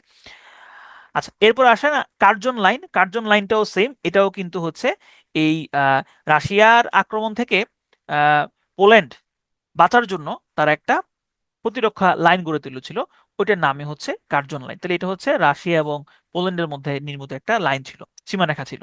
ওকে, রাশিয়ার মুদ্রা হচ্ছে রুবল। কেন্দ্রীয় ব্যাংকের নাম হচ্ছে central bank of the Russian Federation বা ব্যাংক অফ রাশিয়া। রাশিয়ার গোয়েন্দা সংস্থার নাম হচ্ছে দ্য ফেডারেল সিক্রেট সার্ভিস। এটা আগে মূলত ছিল কেজিবি, মূলত আগে ছিল কেজিবি, এটা সোভিয়েত ইউনিয়নের গোয়েন্দা সংস্থা ছিল, কিন্তু এখন আর কেজিবি নাই, এখনকারটার নাম হচ্ছে দ্য ফেডারেল সিকিউরিটি সার্ভিস। কবে স্থাপিত হয় বা কোথায় অবস্থিত এটা প্রয়োজন নাই, জাস্ট গুরুত্বপূর্ণ জিনিসটা হচ্ছে যে এফএসএস এটা কোন দেশের সিক্রেট ইন্টেলিজেন্স সার্ভিস, এটা হচ্ছে রাশিয়ার সিক্রেট ইন্টেলিজেন্স সার্ভিস। সংবাদ সংস্থা, রাশিয়ার সংবাদ সংস্থা একটা হচ্ছে ইন্টারফ্যাক্স এবং হচ্ছে ইতারতাস। এই এই এই নামগুলো মাঝে মধ্যে আসে। ইন্টারফ্যাক্স এবং ইতারতাস এটা হচ্ছে রাশিয়ার দুইটা সংবাদ সংস্থা। এটা প্রয়োজন নাই, বৈকাল হ্রদ, বৈকাল হ্রদ হচ্ছে পৃথিবীর দ্বিতীয় গভীরতম সুপেয় পানির হ্রদ, ঠিক আছে?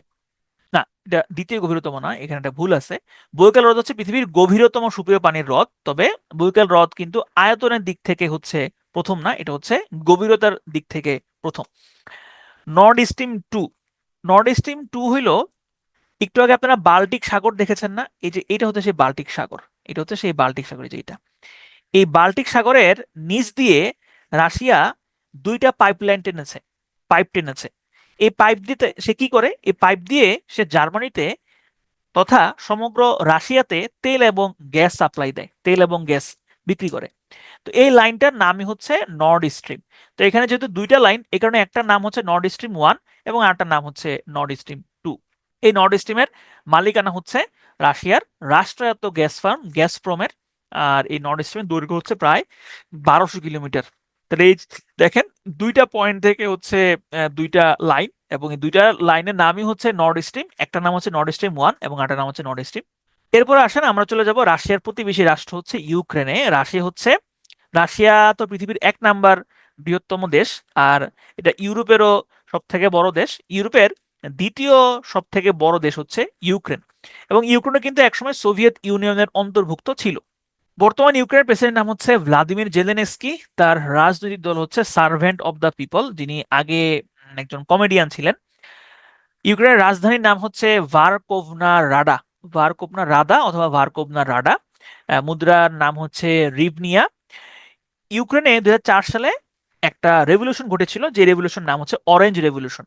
এই অরেঞ্জ রেভলিউশনটা আসলে কি জিনিস? অরেঞ্জ রেভলিউশনটা হচ্ছে, রাশিয়া যেহেতু ইউক্রেনের প্রতিবেশী দেশ, সবসময়ই রাশিয়া চাইতো যে ইউক্রেনে রাশিয়ার কথা মতো চলবে বা রাশিয়ার কথা সবসময় শুনবে এরকম কেউ থাকুক, এরকম কেউ প্রেসিডেন্ট হচ্ছে আপনার নির্বাচিত হোক, ঠিক আছে?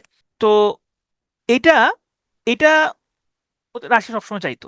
তো 2004 সালে, 2004 সালে হচ্ছে যে আপনার একটা হয়, একটা নির্বাচন হয়। সেখানে অভিযোগ ওঠে যে রুশ সমর্থিত, ঠিক আছে, রুশ সমর্থিত একজনকে কারচুপি করে, হ্যাঁ, কারচুপি করে হচ্ছে যে তাকে ক্ষমতা বসানো হয়। তো এটার বিরুদ্ধে হচ্ছে আন্দোলন হয়, এবং এই আন্দোলনটাকেই মূলত বলা হয়েছে অরেঞ্জ রেভলিউশন, ঠিক আছে? তাহলে এই সালটা গুরুত্বপূর্ণ, যে কবে অরেঞ্জ রেভলিউশন হয়েছিল এবং কোথায় হয়েছিল, এই দুইটা তথ্যই গুরুত্বপূর্ণ। এখন আসেন যে ইউক্রেন সবসময় হুমকি দিচ্ছিল যে তারা ন্যাটোতে যোগ দিবে, নর্থ আটলান্টিক ট্রিটি অর্গানাইজেশনে তারা যোগ দিবে। তো এটা ইউক্রেন সবসময় চাইলেও আম, এই এইটা রাশিয়া কখনো আসলে ভালোভাবে নেয় নাই। ন্যাটো তৈরি হয়েছিল কখন? কোল্ড ওয়ারের সময় ন্যাটো তৈরি হয়, এবং কোল্ড ওয়ারের পরে যখন কোল্ড ওয়ার শেষ হয়ে যায় তখন কিন্তু রাশিয়া যুক্তরাষ্ট্রকে বলেছিল যে ভাই, এখন তো কোল্ড ওয়ার শেষ, এখন তাইলে এসব ন্যাটো ফ্যাটো দিয়া কোনো লাভ নাই, এসব ন্যাটো ফ্যাটো তুই বাদ দে, আমিও আমার ওয়ারশো এগুলো বাদ দিছি। আর ন্যাটো থাকলেও যাতে এটার কোনো ধরনের নতুন করে কোনো সদস্য যুক্ত না করা হয়, তখন যুক্তরাষ্ট্র বলছে আচ্ছা ঠিক আছে, সমস্যা নাই, আমি এটা এই বিষয়টা দেখতেছি, আমি আর নতুন কোনো সদস্য আমি নিব না। কিন্তু যুক্তরাষ্ট্র তার কথা রাখে নাই।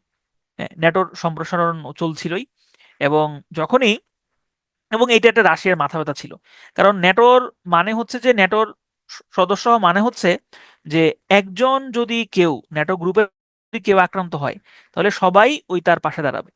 তার মানে হচ্ছে ইউক্রেন ন্যাটোর সদস্য হতে চাচ্ছিল, এবং প্রায় হয়তো সদস্য হওয়ার সম্ভাবনাও ছিল। ইউক্রেন যদি সদস্য হইতো, তার মানে হচ্ছে একদম রাশিয়ার পেটের কাছে ছুরি ধরা। ইউক্রেনের ন্যাটোতে যোগ দেওয়া মানে হচ্ছে রাশিয়ার পেটের কাছে ছুরি ধরা। তো এইটা তো রাশিয়া ভালোভাবে নিবে না, এটাই স্বাভাবিক। তো এর পরিপ্রেক্ষিতেই হচ্ছে 2022 সালের 24শে ফেব্রুয়ারি, এই তারিখটা খুব গুরুত্বপূর্ণ, বিভিন্ন পরীক্ষাতে কয়েকবার এটা চলে আসছে, সামনেতেও যে কোনো পরীক্ষার জন্য আসার সম্ভাবনা রয়েছে।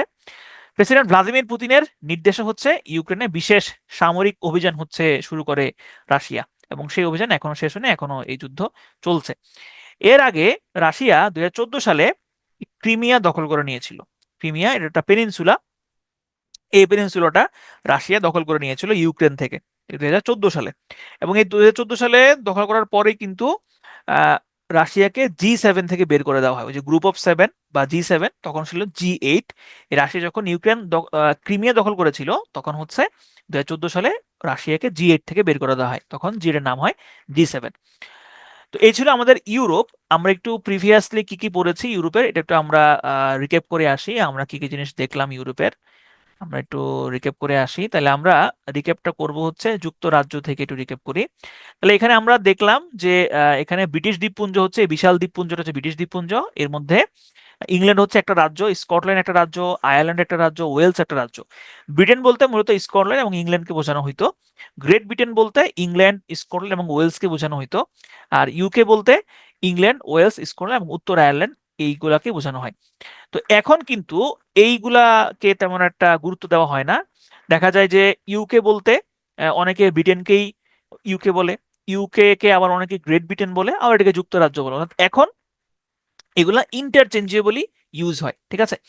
যুক্তরাজ্য পতাকা হচ্ছে ইউনিয়ন জ্যাক, তাদের সংবিধান অলিখিত, সংবিধানের ভিত্তি হচ্ছে Magna Carta, Bill of rights.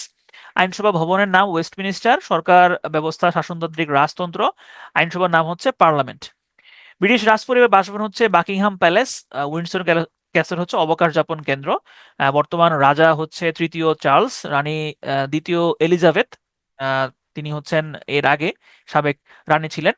Winston Churchill, the history of the second world war, তিনি হচ্ছে এই বইটা লেখার জন্য নোবেল প্রাইজ পেয়েছেন। এডওয়ার্ড হিথ, মুক্তিযুদ্ধের সময় তিনি ইংল্যান্ডের প্রধানমন্ত্রী ছিলেন, বর্তমান প্রধানমন্ত্রীর নাম হচ্ছে কিয়ার স্টারমার। হোয়াইট হল ব্রিটিশ সরকার প্রশাসনিক ভবন। 10th ডাউনিং স্ট্রিট প্রধানমন্ত্রীর বাসভবন। ব্রিটেন অর্থমন্ত্রী উপাধি হচ্ছে chancellor of Exchequer, MI6 the secret intelligence service. তারপর আমরা দেখলাম হচ্ছে স্কটল্যান্ড ইয়ার্ড মেট্রোপলিটন পুলিশের কার্যালয়। যুক্তরাজ্যের সেন্ট্রাল ব্যাংক হচ্ছে bank of England. Trafalgar square লন্ডনে অবস্থিত, ট্রাফালগার হচ্ছে স্পেনের একটা জায়গা। ব্রেক্সিট হচ্ছে ইউরোপিয়ান ইউনিয়ন থেকে যে ব্রিটেন বের হয়ে গিয়েছিল সেই ঘটনাটার নামই হচ্ছে ব্রেক্সিট। গুড ফ্রাইডে ট্রিটি, এটা স্বাক্ষরিত হয় 1998 সালে, এটা হচ্ছে উত্তর আয়ারল্যান্ডে শান্তি প্রতিষ্ঠার জন্য স্বাক্ষরিত হওয়া একটা চুক্তি। ফ্রান্সের প্রাচীন নাম গল, রাজধানী হচ্ছে প্যারিস। ফ্রান্সের পার্লামেন্টের নামই পার্লামেন্ট, প্রেসিডেন্টের নাম হচ্ছে ইমানুয়েল ম্যাক্রন। কেন্দ্রীয় ব্যাংকের নাম হচ্ছে the bank of France. Channel tunnel বা ইউরো টানেল, এটা হচ্ছে ফ্রান্স থেকে যুক্তরাজ্যে যাওয়ার একটা রাস্তা, যেটা হচ্ছে সমুদ্র তলদেশ দিয়ে গিয়েছে। জার্মানিতে বার্লিন দেয়াল তৈরি করা হয় 1961 সালে, এবং এই বার্লিন দেয়াল ভেঙে ফেলা হয় 1989 সালে, এবং আনুষ্ঠানিকভাবে দুই জার্মানি একত্রিত হয়েছিল 1990 সালে। জার্মানির বর্তমান চ্যান্সেলর নাম হচ্ছে ফ্রেডরিক মার, যেটা আমি অ্যাড করে দিব। পার্লামেন্ট হচ্ছে বুন্দেসটেগ। জার্মানি এবং ফ্রান্সের যে সীমানা, এর মধ্যে ফ্রান্সের একটা প্রতিরক্ষা লাইন তৈরি করেছিল, সেটার নাম হচ্ছে ম্যাজিনো লাইন। আর জার্মানি একটা লাইন তৈরি করেছিল, সেটার নাম হচ্ছে সিগফ্রিড লাইন। তাহলে এখান থেকে আপনাদের মনে প্রশ্ন আসতে পারে যে পরীক্ষাতে যদি অপশনে দুইটাই থাকে, যে প্রশ্ন আসলো যে জার্মানি এবং ফ্রান্সের মধ্যে সীমারেখার নাম কি, এবং অপশনে দুইটাই থাকলো, সে অপশন দুইটা থাকলে আমি কোনটা দেখাবো? অপশনে কখনোই দুইটা থাকবে না। আপনি মোটামুটি 100% শিওর থাকতে পারেন অপশনে কখনোই দুইটা থাকবে না। যেটা থাকবে আপনি সেটা দেখাবেন, ঠিক আছে। এরপরে আসেন হচ্ছে আমরা দেখবো হইলো রাশিয়াতে টোটাল হচ্ছে টোটাল যে সীমানা সীমানা সীমান্তবর্তী দেশের সংখ্যা হচ্ছে টোটাল 14টা। রুশ বিপ্লব হয়েছিল 1917 সালে, ভ্লাদিমির লেনিনের নেতৃত্বে, এটাকে বলশেভিক বিপ্লব বলা হয়। এই বিপ্লবের পরবর্তীতে জার সাম্রাজ্যের পতন হয় এবং সোভিয়েত ইউনিয়ন প্রতিষ্ঠিত হয় 1922 সালে। 1991 সালে সোভিয়েত ইউনিয়ন ভেঙে গিয়ে টোটাল 15টা নতুন রাষ্ট্র তৈরি হয়েছিল। আইনসভার নাম হচ্ছে ফেডারেল অ্যাসেম্বলি, নিম্নকক্ষের নাম হচ্ছে ডুমা এবং উচ্চকক্ষের নাম হচ্ছে ফেডারেশন কাউন্সিল। প্রেসিডেন্টের নাম ভ্লাদিমির পুতিন, তিনি 2036 সাল পর্যন্ত হচ্ছে ক্ষমতায় থাকার বন্দোবস্ত করে ফেলেছেন। প্রেসিডেন্টের বাসভবনের নাম হচ্ছে ক্রেমলিন। ম্যানারহেম লাইন রাশিয়া এবং ফিনল্যান্ডের মধ্যে একটা প্রতিরক্ষা লাইন। কার্জন লাইন হচ্ছে রাশিয়া এবং পোল্যান্ডের মধ্যে একটা প্রতিরক্ষা লাইন। রাশিয়ার মুদ্রা হচ্ছে রুবল। কেন্দ্রীয় ব্যাংক হচ্ছে central bank of the Russian Federation বা bank of Russia. Federal secret service, এটা হচ্ছে এফএসএস, রাশিয়ার গোয়েন্দা সংস্থা। সংবাদ সংস্থাগুলোর মধ্যে রয়েছে ইন্টারফ্যাক্স এবং ইন্টারতাস। বৈকাল হ্রদ পৃথিবীর গভীরতম হ্রদ। বাল্টিক সাগরের নিচ দিয়ে জার্মানি পর্যন্ত যে গ্যাস পাইপলাইন, এটাকে বলা হয় নর্ড স্ট্রিম। এখানে দুইটা লাইন, একটা হচ্ছে নর্ড স্ট্রিম 1 এবং আরেকটা হচ্ছে নর্ড স্ট্রিম 2, এবং এটার মালিক হচ্ছে গ্যাসপ্রম। ইউক্রেন রাজধানী কিয়েভ। ইউক্রেনকে কিন্তু পৃথিবীর রুটির ঝুড়ি বলা হয়। অর্থাৎ ইউরোপের রুটির ঝুড়ি বলতে যদি বলা হয় যে কোন দেশটাকে ইউরোপের রুটির ঝুড়ি বলা হয়, দেশ বললে সেটা হবে অবশ্যই ইউক্রেন। প্রেসিডেন্ট হচ্ছে ভ্লাদিমির জেলেনস্কি। পার্লামেন্টের নাম হচ্ছে ভারকুবনা রাদা, মুদ্রা হচ্ছে রিভনিয়া। অরেঞ্জ রেভলিউশন হয়েছে 2004 সালে ইউক্রেনে। 24 ফেব্রুয়ারি 2022 এই দিন হচ্ছে রাশিয়ার নেতৃত্বে হচ্ছে পুতিনের নেতৃত্বে রাশিয়া ইউক্রেনে বিশেষ সামরিক অভিযান শুরু করে, এবং সেই অভিযান এখনো কিন্তু চলছে, ঠিক আছে। ওকে, আমরা আমি আপনাদেরকে কোনো ব্রেক দিব না। আমরা এখন চলে যাব হচ্ছে আফ্রিকাতে। আফ্রিকা পড়াশোনা করে তারপর হচ্ছে একসাথে আপনাদেরকে প্রশ্ন জিজ্ঞেস করব। ওকে, চলেন আমরা এখন চলে যাব হচ্ছে আফ্রিকাতে। ঠিক আছে, কারণ এইভাবে না করলে আসলে কুইকলি শেষ হবে না আর কি। আচ্ছা চলেন আমরা হচ্ছে আফ্রিকাতে যাই। আজকে আমরা আফ্রিকা পর্যন্তই পড়বো। আমরা চলে আসছি হচ্ছে আফ্রিকাতে বলা হয়তো অন্ধকারাচ্ছন্ন দেশ। কারণ এটার কারণ হচ্ছে আপনি আফ্রিকার যে টপোগ্রাফিটা দেখলে বুঝবেন এটা হচ্ছে আফ্রিকা টপোগ্রাফি দিয়ে মূলত হচ্ছে একটা দেশের কোন জায়গায় মরুভূমি আছে, কোন জায়গায় পাহাড় আছে, কোন জায়গায় বন বন আছে, নদী নালা আছে, সেগুলা দেখা যায়। দেখেন এইটা হচ্ছে আফ্রিকা টপোগ্রাফি। আপনি যদি আফ্রিকা টপোগ্রাফিটা খেয়াল করেন, দেখেন এই যে অঞ্চলটা, এই যে এই অঞ্চলটা পুরোটাই হচ্ছে একটা রুক্ষ অঞ্চল দেখা যাচ্ছে, যেখানে কোনো গাছপালা নাই। আর মাঝখানের অঞ্চলটা কিন্তু সবুজ। এই যে এইখানে অঞ্চলগুলো হচ্ছে সবুজ। এই যে এই অঞ্চলটা হচ্ছে সবুজ অঞ্চল। আবার এইখানে কিন্তু মরুভূমি আছে। এই যে এইখানে এই অঞ্চলটা হচ্ছে রুক্ষ একটা অঞ্চল। আবার দেখেন এইখানে একটা দ্বীপ দেশ আছে। এই দ্বীপ দেশের নাম হচ্ছে মাদাগাস্কার। যারা হচ্ছে যারা অ্যানিমেটেড মুভি যারা দেখেন, হ্যাঁ, সেখানে কিন্তু একটা একটা অ্যানিমেটেড মুভি আছে, হ্যাঁ, মাদাগাস্কার নামে। আমার খুব প্রিয় একটা অ্যানিমেশন সিরিজ। তো যাই হোক, এইটা দিয়ে এই টপোগ্রাফিটা দিয়ে আপনারা যেটা এখানে আমি বোঝাতে চাচ্ছি সেটা হচ্ছে যে আফ্রিকাতে কখনো মানুষজনের চলাচল করাটা খুব সুখকর কোনো ছিল না, কারণ এখানে কোনো প্লেন ল্যান্ড কম। এখানে হচ্ছে মরুভূমি, এখানে মরুভূমি দিয়ে আপনি কেমনে চলবেন, খুব কঠিন। এখানেও মরুভূমি, এখানেও আসলে চলা যায় না। আর এখানে যে জায়গাগুলো আছে এখানে বন জঙ্গলে পরিপূর্ণ, এবং এখানে অনেক নদী নালা আছে। এবং আফ্রিকার এই নদীগুলো প্লেন না, মানে প্লেন নদী কম। হ্যাঁ, দেখা যায় যে হঠাৎ করেই হচ্ছে পাহাড়ের উপর থেকে নদী পড়ে গেছে, এরকম। ঠিক আছে, তো এই কারণে আফ্রিকাতে মানুষজনের চলাচল কম ছিল, এবং এই কারণে আফ্রিকাকে বলা হয় অন্ধকারাচ্ছন্ন মহাদেশ, এবং এটাকে বৃহদাকার চিড়িয়াখানা নামেও ডাকা হয়। আফ্রিকা টোটাল স্বাধীন দেশ হচ্ছে 54টা। এর মধ্যে বৃহত্তম দেশ হচ্ছে আলজেরিয়া আপনারা গতকাল কোথায় দেখেছিলেন? আলজেরিয়া আপনারা দেখেছিলেন যে প্যালেস্টাইনকে প্রথম স্বীকৃতি দিয়েছিল কোন দেশ? প্যালেস্টাইনকে প্রথম স্বীকৃতি দিয়েছিল আলজেরিয়া। আলজেরিয়া প্যালেস্টাইনকে স্বীকৃতি দিয়েছিল হচ্ছে কবে? 1988 সালে, 1988-এ কিন্তু আলজেরিয়া প্যালেস্টাইনকে প্রথম দেশ হিসেবে স্বীকৃতি প্রদান করেছিল। ঠিক আছে, আচ্ছা। তারপরে তাহলে দেখেন যে আফ্রিকার যে দেশগুলো আছে, আফ্রিকা মহাদেশকে বলা হয় জ্যামিতিক সীমারেখার মহাদেশ। কেন জ্যামিতিক সীমারেখার মহাদেশ বলা হয়? কারণ হচ্ছে দেখেন আফ্রিকার এই যে দেশগুলো লাইনগুলা দেখেন, এগুলো এরকম সোজা লাইন, এরকম শটান লাইন, যে দেখেন এরকম সোজা লাইন, এরকম শটান লাইন, এই যে দেখেন সোজা লাইন, এরকম সোজা লাইন। ঠিক আছে, তাহলে এই যে সোজা লাইনগুলোর কারণেই আফ্রিকাকে বলা হয় জ্যামিতিক সীমারেখার মহাদেশ। এখানে সোজা লাইন হওয়ার কারণ কি? কারণ এখানে রয়েছে সাহারা মরুভূমি। মরুভূমির মাঝখান দিয়ে এখানে আসলে ভার্চুয়ালি বা বা ধরেন আপনি যদি ওখানে যান, আপনি কোনো আসলে সীমারেখা দেখবেন না, অর্থাৎ কোনো কাঁটাতারের বেড়া নাই। এই জিনিসগুলো হচ্ছে এক ধরনের কাগজে কলমের সীমারেখা। তো যেহেতু এরকম সোজা লাইন, আমাদের এই যে দেখেন এই অঞ্চলটাতে মরুভূমি আছে, এই কারণে এখানেও কিন্তু এরকম সোজা লাইন আছে, এই যে দেখেন সোজা লাইন। এই কারণেই আফ্রিকা মহাদেশকে বলা হয় জ্যামিতিক সীমারেখার মহাদেশ। ঠিক আছে, এটা আমরা অলরেডি পড়ে ফেলছি, বাবাল মানদেব প্রণালী। এই যে হচ্ছে সাহারা মরুভূমি হচ্ছে পৃথিবীর তৃতীয় বৃহত্তম মরুভূমি। ঠিক আছে, সাহারা মরুভূমি হচ্ছে পৃথিবীর তৃতীয় বৃহত্তম মরুভূমি। আর পৃথিবীর 1 নাম্বার বৃহত্তম মরুভূমি হচ্ছে আর্কটিক মরুভূমি। সাহেল হচ্ছে সাব সাহারা, এটাকে সাব সাহারা অঞ্চল বলা হয়। সাব সাহারা হচ্ছে যে এমন একটা জায়গা যেখানে এটা না মরুভূমি না বন জঙ্গল, অর্থাৎ দেখা যায় যে কিছু মরুভূমি আছে আবার কিছু গাছপালাও আছে। এই ধরনের অঞ্চলকে বলা হয় সাহেল। ঠিক আছে, তো এই যে দেখেন এই যে অঞ্চলটা, এই যে এই অঞ্চলটাকে বলা হয় হচ্ছে সাহেল। হ্যাঁ, এই যে এইখানকার এই যে এই রিজনটাকে বলা হয় সাহেল। এখানে কি এটা ঠিক মরুভূমিও না আবার একদম জঙ্গলও না। তো এইখানে আহ এই সাহেল এবং সাব সাহারা এটা বললেই চলবে, এগুলা হচ্ছে প্রয়োজন নাই।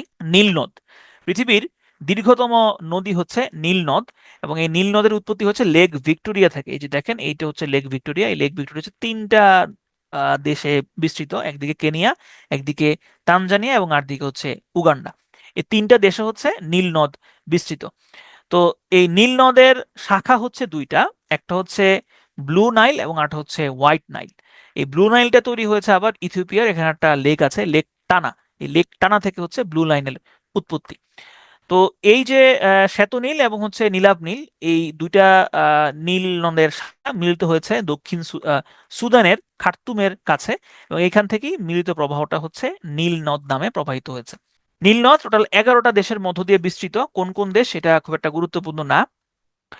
আরব লীগ এই আফ্রিকান অঞ্চল এবং এশিয়ান অঞ্চল, এখানে একটা অঞ্চল আছে, এটাকে বলা হয় আরব। মূলত আরব দেশ বলতে আরব লীগের যে সদস্যগুলো আছে সেই আরব লীগের সদস্যগুলোকে আসলে একসাথে বলা হয় আরব লীগের দেশ বা আরব অঞ্চল। তো আরব লীগের দেশ হচ্ছে বাইশটা টোটাল 22টা দেশকে আরব অঞ্চল বলা হয় বা আরব অ্যারাবিয়ান কান্ট্রিজ বলা হয়। তার মানে আরব লীগের টোটাল সদস্য সংখ্যা হচ্ছে 22টা। এখানে কোন কোন সদস্য আছে এগুলো পড়ার কোনো প্রয়োজন নাই, নাইস টু নো। সেটা হচ্ছে এটা আগের একটা পরীক্ষাতে আসছে, সেটা হচ্ছে এই আরব লীগ প্রতিষ্ঠিত হয়েছিল কবে। আরব লীগ প্রতিষ্ঠিত হয় 1945 সালে। জাতিসংঘ কিন্তু প্রতিষ্ঠিত হয়েছিল 1945 সালে। তো আমরা জাতিসংঘ যখন পড়বো তখন সেটা দেখব। তাহলে আরব লীগ প্রতিষ্ঠিত হয়েছে 1945 সালে। প্রতিষ্ঠাকালীন সদস্য কারা কারা ছিল এটা প্রয়োজন নাই, সংসদের নাম কি এটাও প্রয়োজন নাই, এখানে এই তথ্যটা বেশি গুরুত্বপূর্ণ যে আরব লীগ প্রতিষ্ঠিত হয়েছিল 1985 সালে। আরব লীগের সদর দপ্তর মিশরের কায়রোতে অবস্থিত। বর্তমান মহাসচিবের নাম হচ্ছে আহমেদ আব্দুল গাইদ। আফ্রিকার অঞ্চলে একটা জোট রয়েছে যেটার নাম হচ্ছে আফ্রিকান ইউনিয়ন, যেটার প্রতিষ্ঠিত হয়েছে কবে এটা প্রয়োজন নাই, যেটা প্রয়োজন সেটা হচ্ছে আফ্রিকান ইউনিয়নের সদস্য রাষ্ট্র কত। বর্তমানে আফ্রিকান ইউনিয়নের সদস্য রাষ্ট্র হচ্ছে 55টা। আর এই আফ্রিকান ইউনিয়নের সদর দপ্তর বা হেডকোয়ার্টার্স ইথিওপিয়ার রাজধানী আদ্দিস আবাবাতে অবস্থিত। আফ্রিকাতে ভারতের একটা সামরিক ঘাঁটি আছে। এই সামরিক ঘাঁটিতে হচ্ছে এই জায়গাটাতে একটা দ্বীপ আছে, একটা না কয়েকটা দ্বীপ আছে, এই সবগুলোকে একসাথে বলা হয় মরিশাস। এই মরিশাসের পাশেই কিন্তু, মরিশাসের ঠিক পাশে না, মূলত হচ্ছে যে এইখানে এই যে এই জায়গাটাতে অবস্থিত হচ্ছে চাগোস আইল্যান্ড বা চাগোস দ্বীপপুঞ্জ। ঠিক আছে, এটা আপনারা আহ আপনার গতকালকে নাকি হচ্ছে প্রথম দিন মহাদেশ পরিচিতির 1 নম্বর ক্লাসে আপনারা এটা দেখেছিলেন। তাহলে মরিশাস হচ্ছে ভারতের সামরিক ঘাঁটি আছে। আমরা একসাথে রিক্যাপ করব। আমরা চলে যাব মিশরে। মিশরে এখানে আমরা শুরুতে দেখবো হচ্ছে মিশরীয় সভ্যতা। এই সভ্যতাটা নীল নদকে কেন্দ্র করে গড়ে উঠেছিল। এই কারণে গ্রিক ইতিহাসবিদ, গ্রিক দার্শনিক হেরোডোটাস তিনি এই মিশরীয় সভ্যতা বা ইজিপশিয়ান সিভিলাইজেশনকে বলেছেন নীল নদের দান। মিশরের নাম শুনলেই আমাদের মাথায় চলে আসে পিরামিড। প্রাচীন মিশরের যারা রাজা ছিল, প্রাচীন মিশরীয় সভ্যতার যে রাজা ছিল তাদেরকে বলা হয়তো ফারাও। ফারাও এই ফারাওরা ফারাওরা হচ্ছে আহ, মৃত্যু পরবর্তী জীবনে বিশ্বাস করত, এবং তারা বিশ্বাস করত যে তাদের হচ্ছে মৃত্যুর পরেও তাদের একটা জীবন আছে, এবং সেই মৃত্যুর পরবর্তী জীবনও তাদের ভালো থাকতে হবে, সুন্দর থাকতে হবে। এই কারণে তারা তাদের মৃতদেহটা সংরক্ষণ করতো, এবং সংরক্ষণ করে এরকম পিরামিডের নিচে তারা তাদের মৃতদেহটাকে ঢুকিয়ে রাখতো। তো এই পিরামিডের মধ্যে, মিশরের মধ্যে সব থেকে বড় পিরামিডের নাম হচ্ছে খুফুর পিরামিড। তবে আশ্চর্যজনক একটা বিষয় হচ্ছে মিশরকে পিরামিড দিয়ে মানুষ চিনলেও মিশরে সব থেকে বেশি পিরামিড নাই, আবার মিশরে সব থেকে বড় পিরামিডটাও নাই। হায়ারোগ্লিফিক এটা হচ্ছে মিশরীয় সভ্যতার একটা প্রাচীন চিত্রলিপি, এবং এই হায়ারোগ্লিফিক অর্থ হচ্ছে পবিত্র লিপি। আমরা গতকালকে দেখেছিলাম আইডিওগ্রাফ, এটা একটা লিখন পদ্ধতি ছিল চৈনিক সভ্যতার, আর এখানে আমরা দেখলাম হায়ারোগ্লিফিক, এটা হচ্ছে মিশরের একটা আহ, মিশরীয় সভ্যতার একটা লিখন পদ্ধতি। মিশরীয় সভ্যতার মানুষজন প্যাপিরাস নামক নল খাগড়া থেকে, গাছের বাকল থেকে তারা এক ধরনের সাদা রঙের কাগজ তৈরি করতে পেরেছিল। তাহলে এটা একটা খুব গুরুত্বপূর্ণ তথ্য, পরীক্ষাতে আসতে পারে যে প্যাপিরাস এটা কোন সভ্যতার অবদান, তার উত্তর হবে মিশরীয় সভ্যতা। এছাড়াও তারা 12 মাসে 1 বছর হয়, 30 দিনে 1 মাস হয়, এই গণনা রীতিটাও কিন্তু তারা চালু করেছিল। এছাড়াও তারা 365 দিনে তারা বছর গণনাও শুরু করে। মিশরের বিখ্যাত বন্দরের মধ্যে রয়েছে কায়রো, আলেকজান্দ্রিয়া এবং হচ্ছে পোর্ট সাইদ। তাহারি স্কোয়ার, স্বাধীনতা চত্বর, এগুলো হচ্ছে কায়রোতে অবস্থিত। এরপর আমরা দেখব হচ্ছে সুয়েজ ক্যানেল। সুয়েজ ক্যানেলটা কোথায় অবস্থিত? সুয়েজ ক্যানেলটা হচ্ছে রেড সি। রেড সিটা আপনারা গতকালকে মনে হয় দেখেছিলেন। রেড সি থেকে একটু সামনের দিকে আগাইলে এই দিকে আপনি পাবেন বাব আল মানদেব প্রণালী।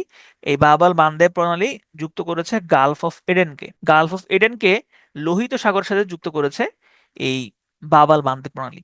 এই রেড সি থেকে আপনি যদি একটু সামনের দিকে আগান তাহলে আপনি পেয়ে যাবেন একটা ক্যানেল, সেই ক্যানেলটার নাম হচ্ছে সুয়েজ ক্যানেল।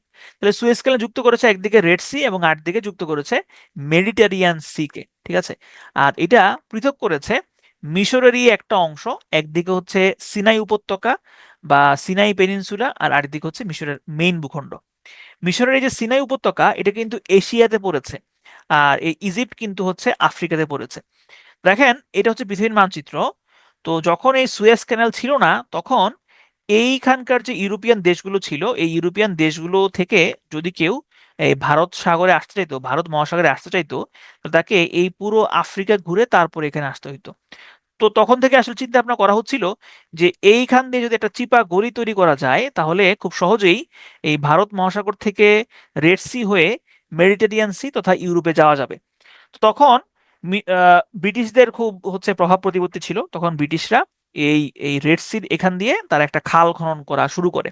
1859 সালে তারা খাল খননটা শুরু করে এবং খাল খননটা শেষ হয় 1869 সালে। 10 বছর লাগিয়ে তারা একটা খাল খনন করে। এই খালটার নামই হচ্ছে সুয়েজ ক্যানেল বা সুয়েজ খাল। তো সুয়েজ খালটা যেহেতু ব্রিটিশরা তৈরি করেছিল, শুরুতে এটা নিয়ন্ত্রণ করতে হচ্ছে ব্রিটিশ এবং ফ্রান্স। তারা যৌথভাবে দুই বন্ধু একসাথে হচ্ছে এটা তারা নিয়ন্ত্রণ করত। দ্বিতীয় বিশ্বযুদ্ধের পরে যখন ব্রিটেন এবং ফ্রান্সের ক্ষমতা কিছুটা কমে আসছে বা কমে গিয়েছিল, তখন মিশর সাহস করে তারা ঘোষণা করে যে সুয়েজ ক্যানেল মালিক এখন থেকে হচ্ছে মিশর, কারণ এটা হচ্ছে মিশরের জায়গা অবস্থিত, সুতরাং এটার মালিকও হবে মিশর। তো অর্থাৎ মিশর সুয়েজ ক্যানেল জাতীয়করণ করে 1956 সালে। তো এইটা তো যুক্তরাজ্য এবং যুক্তরাষ্ট্রের ভালো লাগবে না, এটাই স্বাভাবিক। তাহলে তখন তারা তারা কি করলো, তখন তারা হচ্ছে ইসরায়েলকে তারা ফুসলায় এবং ইসরায়েল যুক্তরাজ্য এবং এবং হচ্ছে আম, ফ্রান্সের হয়ে মিশরকে আক্রমণ করে এবং এই আক্রমণ করার মধ্য দিয়ে হচ্ছে দ্বিতীয় আরব ইসরায়েল যুদ্ধ শুরু হয়। তো এই হচ্ছে সেই সিনাই উপত্যকা। এই সিনাই উপত্যকাটা হচ্ছে তৃতীয় আরব ইসরায়েল যুদ্ধে ইসরায়েল দখল করে নিয়েছিল এবং পরবর্তীতে চতুর্থ যে আরব ইসরায়েল যুদ্ধ হয়, সেই চতুর্থ আরব ইসরায়েল যুদ্ধের পরে একটা চুক্তি স্বাক্ষরিত হয়, নাম হচ্ছে ক্যাম্প ডেভিড চুক্তি। ক্যাম্প ডেভিড চুক্তির মাধ্যমে 1978 সালে মিশর আবার এই সিনাই উপত্যকাটা হচ্ছে ফেরত পায়। এই ক্যাম্প ডেভিড চুক্তির আহ, চুক্তিটা হয়েছিল কোথায় বা কখন?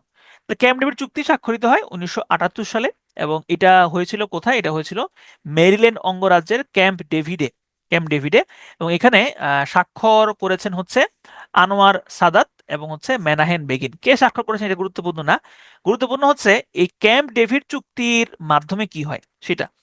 এই ক্যাম্প ডেভিড চুক্তির মাধ্যমে মিশর সিনাই উপত্যকার নিয়ন্ত্রণটা ফেরত পায় এবং এই মিশর বিশ্বের প্রথম আরব দেশ হিসেবে, প্রথম মুসলিম না কিন্তু, প্রথম আরব দেশ হিসেবে ইসরায়েলকে স্বীকৃতি প্রদান করে। ঠিক আছে, তাহলে এইখানে একটা গুরুত্বপূর্ণ যে বিষয় সেটা হচ্ছে প্রথম আরব দেশ হিসেবে ইসরায়েলকে স্বীকৃতি প্রদান করেছে কে? মিশর। আর প্রথম মুসলিম দেশ হিসেবে ইসরায়েলকে স্বীকৃতি প্রদান করেছিল কে? তুর্কি। তুর্কি প্রথম মুসলিম দেশ হিসেবে ইসরায়েলকে স্বীকৃতি দিয়েছিল। তো এই চুক্তির পরবর্তীতে হচ্ছে আনোয়ার সাদাতকে খুন করা হয় এবং আনোয়ার সাদাত কিন্তু এই চুক্তির পরবর্তীতে শান্তিতে নোবেল প্রাইজও পেয়েছিলেন। ওকে, এরপর আমরা চলে যাব দক্ষিণ আফ্রিকাতে। দক্ষিণ আফ্রিকার রাজধানী হচ্ছে তিনটা। তাদের তাদের যে কেন্দ্রীয় ক্ষমতা সেটাকে ডিসেন্ট্রালাইজেশন বা বিকেন্দ্রীকরণ করার জন্য তিনটা রাজধানী তৈরি করা হয়। এর মধ্যে প্রশাসনিক রাজধানী হচ্ছে প্রিটোরিয়া, আইন আদালতের রাজধানী রাজধানী ছিল ব্লুমফন্টেইন এবং পার্লামেন্টারি রাজধানী ছিল কেপটাউন। বর্ণবাদী নীতি মানে হচ্ছে যে দক্ষিণ আফ্রিকাতে একটা বর্ণবাদী প্রথা চালু করা হয় এবং হচ্ছে যে এখানে সাদাদের আধিপত্য ছিল, কালোদের কোনো আধিপত্য ছিল না। তো এই বর্ণবাদী নীতি এখানে এটা আসলে প্রয়োজন নাই, এই স্লাইডটা জাস্ট জানলেই চলবে যে বর্ণবাদী নীতি কোথায় চালু ছিল। দক্ষিণ আফ্রিকাতে বর্ণবাদী নীতি চালু ছিল। এই বর্ণবাদী নীতির বিরুদ্ধে একজন মানুষ আজীবন যুদ্ধ করে গেছেন, সংগ্রাম করে গেছেন, তার নাম হচ্ছে নেলসন ম্যান্ডেলা। এবং এই নেলসন ম্যান্ডেলা তিনি হচ্ছে তিনি এই আন্দোলনের জন্য তিনি কারাবরণ করেন দীর্ঘ তার জীবনের 27 বছর। হ্যাঁ, 27 বছর তিনি কারান্তরীণ ছিলেন এবং তার এই কারান্তরীণ থাকার সময়ে তিনি কারাগারে প্রবেশ করেছিলেন 1964 সালে। হ্যাঁ, আর তার কয়েদি নাম্বার ছিল 466। তো এই যে 64 এবং হচ্ছে 466, 466 এটা হচ্ছে, এটা একটা বিখ্যাত নাম্বার। হ্যাঁ, আমি এটা ভুল করছি, নাম্বারটা হবে হচ্ছে 46664, নাম্বারটা হবে এইভাবে 466 এটা একটা বিখ্যাত নাম্বার, কারণ এই যে এই 466 হচ্ছে ম্যান্ডেলার কয়েদি নাম্বার আর 64 হচ্ছে 64 সাল। তো এখানে আমি যেগুলো লাল দাগ দিয়ে দাগিয়েছি জাস্ট ওইগুলো পড়বেন, এর বাইরে পড়ার কোনো প্রয়োজন নাই, ওগুলো আসবে না পরীক্ষাতে। তো এই নাম্বারটা এখন হচ্ছে এইডস বিরোধী ক্যাম্পেইন হিসেবে ইউজ করা হয়। এই যে দা 4664 ক্যাম্পেইন হচ্ছে এইডস বিরোধী প্রচারণায় ইউজ করা হয়। মেন্ডেলা দিবস পালন করা হয়, এর প্রয়োজন নাই, এটা স্কিপ করতে পারেন, মেন্ডেলা দিবস আসবে না পরীক্ষাতে। ম্যান্ডেলা শান্তিতে নোবেল প্রাইজ পেয়েছেন 1993 সালে, এটাও প্রয়োজন নাই। এটা পড়তে পারেন যে ইয়েস ফর দ্য চিলড্রেন, এটার প্রতিষ্ঠাতা হচ্ছেন ম্যান্ডেলা। আর এখানে এই বইয়ের নামগুলো হচ্ছে বিশেষ করে ইম্পর্টেন্ট। তো এই ম্যান্ডেলার কিছু বিখ্যাত বই হচ্ছে long walk to freedom, conversation with myself, no easy walk to freedom, dare not linger, the presidential years. এই বইগুলোর নামগুলো পড়বে, বিশেষ করে এই যে এইটা লং ওয়াক টু ফ্রিডম, এটা হচ্ছে খুব গুরুত্বপূর্ণ একটা বই। বর্তমান আফ্রিকার প্রেসিডেন্টের নাম হচ্ছে সিরিল রামাফোসা। ইস্ট লন্ডন, এটা হচ্ছে দক্ষিণ আফ্রিকার একমাত্র নদী বন্দর। উত্তম আশা অন্তরীপ, অন্তরীপের নাম হচ্ছে কেপ। কেপ আর উত্তম আশা অন্তরীপের ইংরেজি হচ্ছে কেপ অফ গুড হোপ। আপনারা দেখেছিলেন যে কোনো একটা স্থলভাগের যদি তিন দিকে জল থাকে, তিন দিকেই ওয়াটার বডি থাকে, সেক্ষেত্রে সেটাকে বলা হয় পেনিনসুলা। কিন্তু সেই তিন দিক দিয়েই জলভাগ দিয়ে ঘেরা থাকা স্থলভাগটা যদি খুবই সরু হয়, খুবই চিকন হয়, তখন সেটাকে বলা হয় কেপ। ঠিক আছে, ঠিক এই পয়েন্টে হচ্ছে সেই সেই Cape, Cape of Good Hope বা উত্তম আশা অন্তরীপ। ওকে, আমরা একদম শেষ দিকে চলে আসছি, আমরা একসাথে রিকেপ করে ফেলবো। জিবুতি, এই জিবুতিটা হচ্ছে আফ্রিকার খুব ছোট্ট একটা দেশ। হ্যাঁ, এবং এইখানে হচ্ছে বাব আল মানদেব প্রণালী অবস্থিত। এই বাব আল মানদেব প্রণালীর একদম কাছে হচ্ছে জিবুতি নামক দেশটা অবস্থিত। এই জিবুতিটা খুব গুরুত্বপূর্ণ একটা জায়গা, কারণ হচ্ছে এইখান দিয়ে হচ্ছে জাহাজগুলো কিন্তু লোহিত সাগর হয়ে সুয়েজ ক্যানেলের দিকে যায়। তাহলে এটা আন্তর্জাতিক বাণিজ্যের ক্ষেত্রে খুব গুরুত্বপূর্ণ একটা রুট। তার মানে বৈশ্বিক পরাশক্তিদের জন্য এটা খুব গুরুত্বপূর্ণ একটা জায়গা, স্পর্শকাতর একটা জায়গা। তো এখানে জিবুতি একটা ছোট্ট দেশ, তারা চিন্তা করলো যে আমার একদিকে হচ্ছে ইথিওপিয়া, এটা একটা বড় দেশ, সোমালিয়া একটা বড় দেশ, ইরিত্রিয়া মোটামুটি একটা বড় দেশ, আমি হচ্ছে পিচ্ছি একটা দেশ। যে কোনো সময় দেখা যাবে যে এদের কোনো একটা দেশ আমাকে দখল করে ফেলতে পারে, তাহলে তখন আমি কি করব? তো তারা তাদের নিরাপত্তার স্বার্থে তারা কি করছে, তারা হচ্ছে পৃথিবীর পরাশক্তি যে দেশগুলো আছে তাদেরকে হচ্ছে তাদের দেশে ঘাঁটি গাড়তে দিয়েছে। এই জিবুতিতে যুক্তরাষ্ট্র, যুক্তরাজ্য, চীন অনেকেরই হচ্ছে সামরিক ঘাঁটি আছে। এবং আহ, চীনের প্রথম সামরিক ঘাঁটি, ভারত মহাসাগর চীনের প্রথম সামরিক ঘাঁটি কিন্তু এই জিবুতিতে অবস্থিত। দক্ষিণ সুদান, এই দক্ষিণ সুদান হচ্ছে পৃথিবীর সর্বশেষ স্বাধীনতাপ্রাপ্ত দেশ, এবং এটা হচ্ছে জাতিসংঘের সর্বশেষ সদস্য, 193তম সদস্য। এটা একসময় ব্রিটেনের উপনিবেশ ছিল। এই সাউথ সুদান স্বাধীনতা লাভ করে হচ্ছে সুদান থেকে 2011 সালে। 2011 সালটা ইম্পর্টেন্ট, 9 জুলাই ইম্পর্টেন্ট না। এবং এই সুদানের রাজধানী হচ্ছে জুবা, দক্ষিণ সুদানের রাজধানী হচ্ছে জুবা। আর এইখানে সুদান এবং দক্ষিণ সুদান আলাদা হলেও সুদান এবং দক্ষিণ সুদানের মাঝখানে একটা জায়গা আছে, এই জায়গাটার নাম হচ্ছে আবেই, আবিই রিজিয়ন। এই আবিই রিজিয়নটাকে বলা হয় আফ্রিকার কাশ্মীর, কারণ এটা হচ্ছে খুবই সবুজ একটা জায়গা এবং তেল সমৃদ্ধ একটা জায়গা। সুদানের একটা জায়গার নাম হচ্ছে দারফুর। এই দারফুরে হচ্ছে 2003 সাল থেকে হচ্ছে ঝামেলা চলছে। কি ঝামেলা চলছে, কেন ঝামেলা চলছে, ওইটা অনেক ব্যাখ্যা করার বিষয় আছে, ওই ওই ব্যাখ্যা পরীক্ষাতে আসবে না। আপনি জাস্ট এতটুকু মাথায় রাখবেন যে দারফুর এটা হচ্ছে সুদানের একটা জায়গা, জাস্ট এতটুকু মাথায় রাখলে চলবে। গাম্বিয়া, গাম্বিয়া খুব একটা গুরুত্বপূর্ণ দেশ ছিল না কখনোই, তবে এখন গুরুত্বপূর্ণ, কারণ হচ্ছে এই গাম্বিয়া মায়ানমারের বিরুদ্ধে আন্তর্জাতিক অপরাধ আদালতে তারা মামলা করে। হ্যাঁ, আন্তর্জাতিক অপরাধ আদালত না, মূলত আন্তর্জাতিক আদালতে গাম্বিয়া হচ্ছে মামলা করে 2019 সালে। 2019 সালে হচ্ছে তারা মামলা করে। তো এই কারণেই হচ্ছে তাদের নামটা আমাদের জন্য ইম্পর্টেন্ট। এরপর আসেন হর্নস অফ আফ্রিকা। হর্ন মানে কি? হর্ন মানে হচ্ছে শিং। তাহলে হর্নস অফ আফ্রিকা মানে হচ্ছে আফ্রিকার শিং। ঠিক আছে, দেখেন এই যে আফ্রিকার মানচিত্রের দিকে যদি আপনি তাকান, এখানে আপনি একটা অবয়ব দেখতে পারবেন। এই অবয়বটা হচ্ছে হর্নস অফ আফ্রিকা, মানে সিংহের মতো দেখতে লাগছে, এই কারণে এটার নাম হচ্ছে হর্নস, হর্ন অফ আফ্রিকা। এখানে কোন কোন দেশগুলো আছে? Somalia, Eritrea, Ethiopia, Djibouti, Sudan, south Sudan এবং কেনিয়া।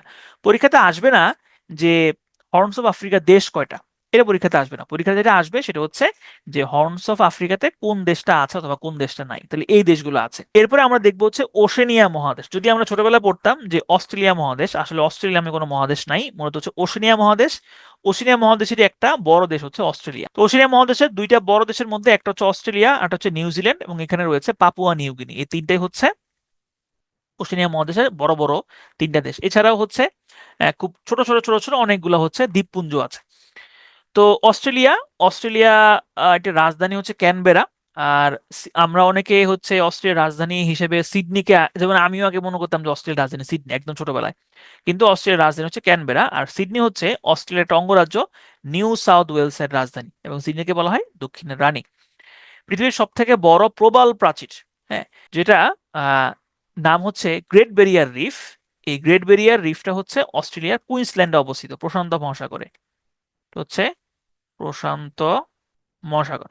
প্রশান্ত মহাসাগর হচ্ছে গ্রেট ব্যারিয়ার রিফটা অবস্থিত, বিশ্বের সব থেকে বড় প্রবাল প্রাচীর।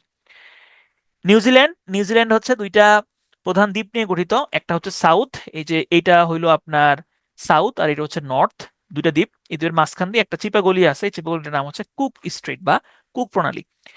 নিউজিল্যান্ডের নিউজিল্যান্ডের কর্তৃপক্ষ পৃথিবীর প্রথম দেশ হিসেবে নিউজিল্যান্ডের কর্তৃপক্ষ হচ্ছে নারীদের ভোটাধিকার প্রদান করে।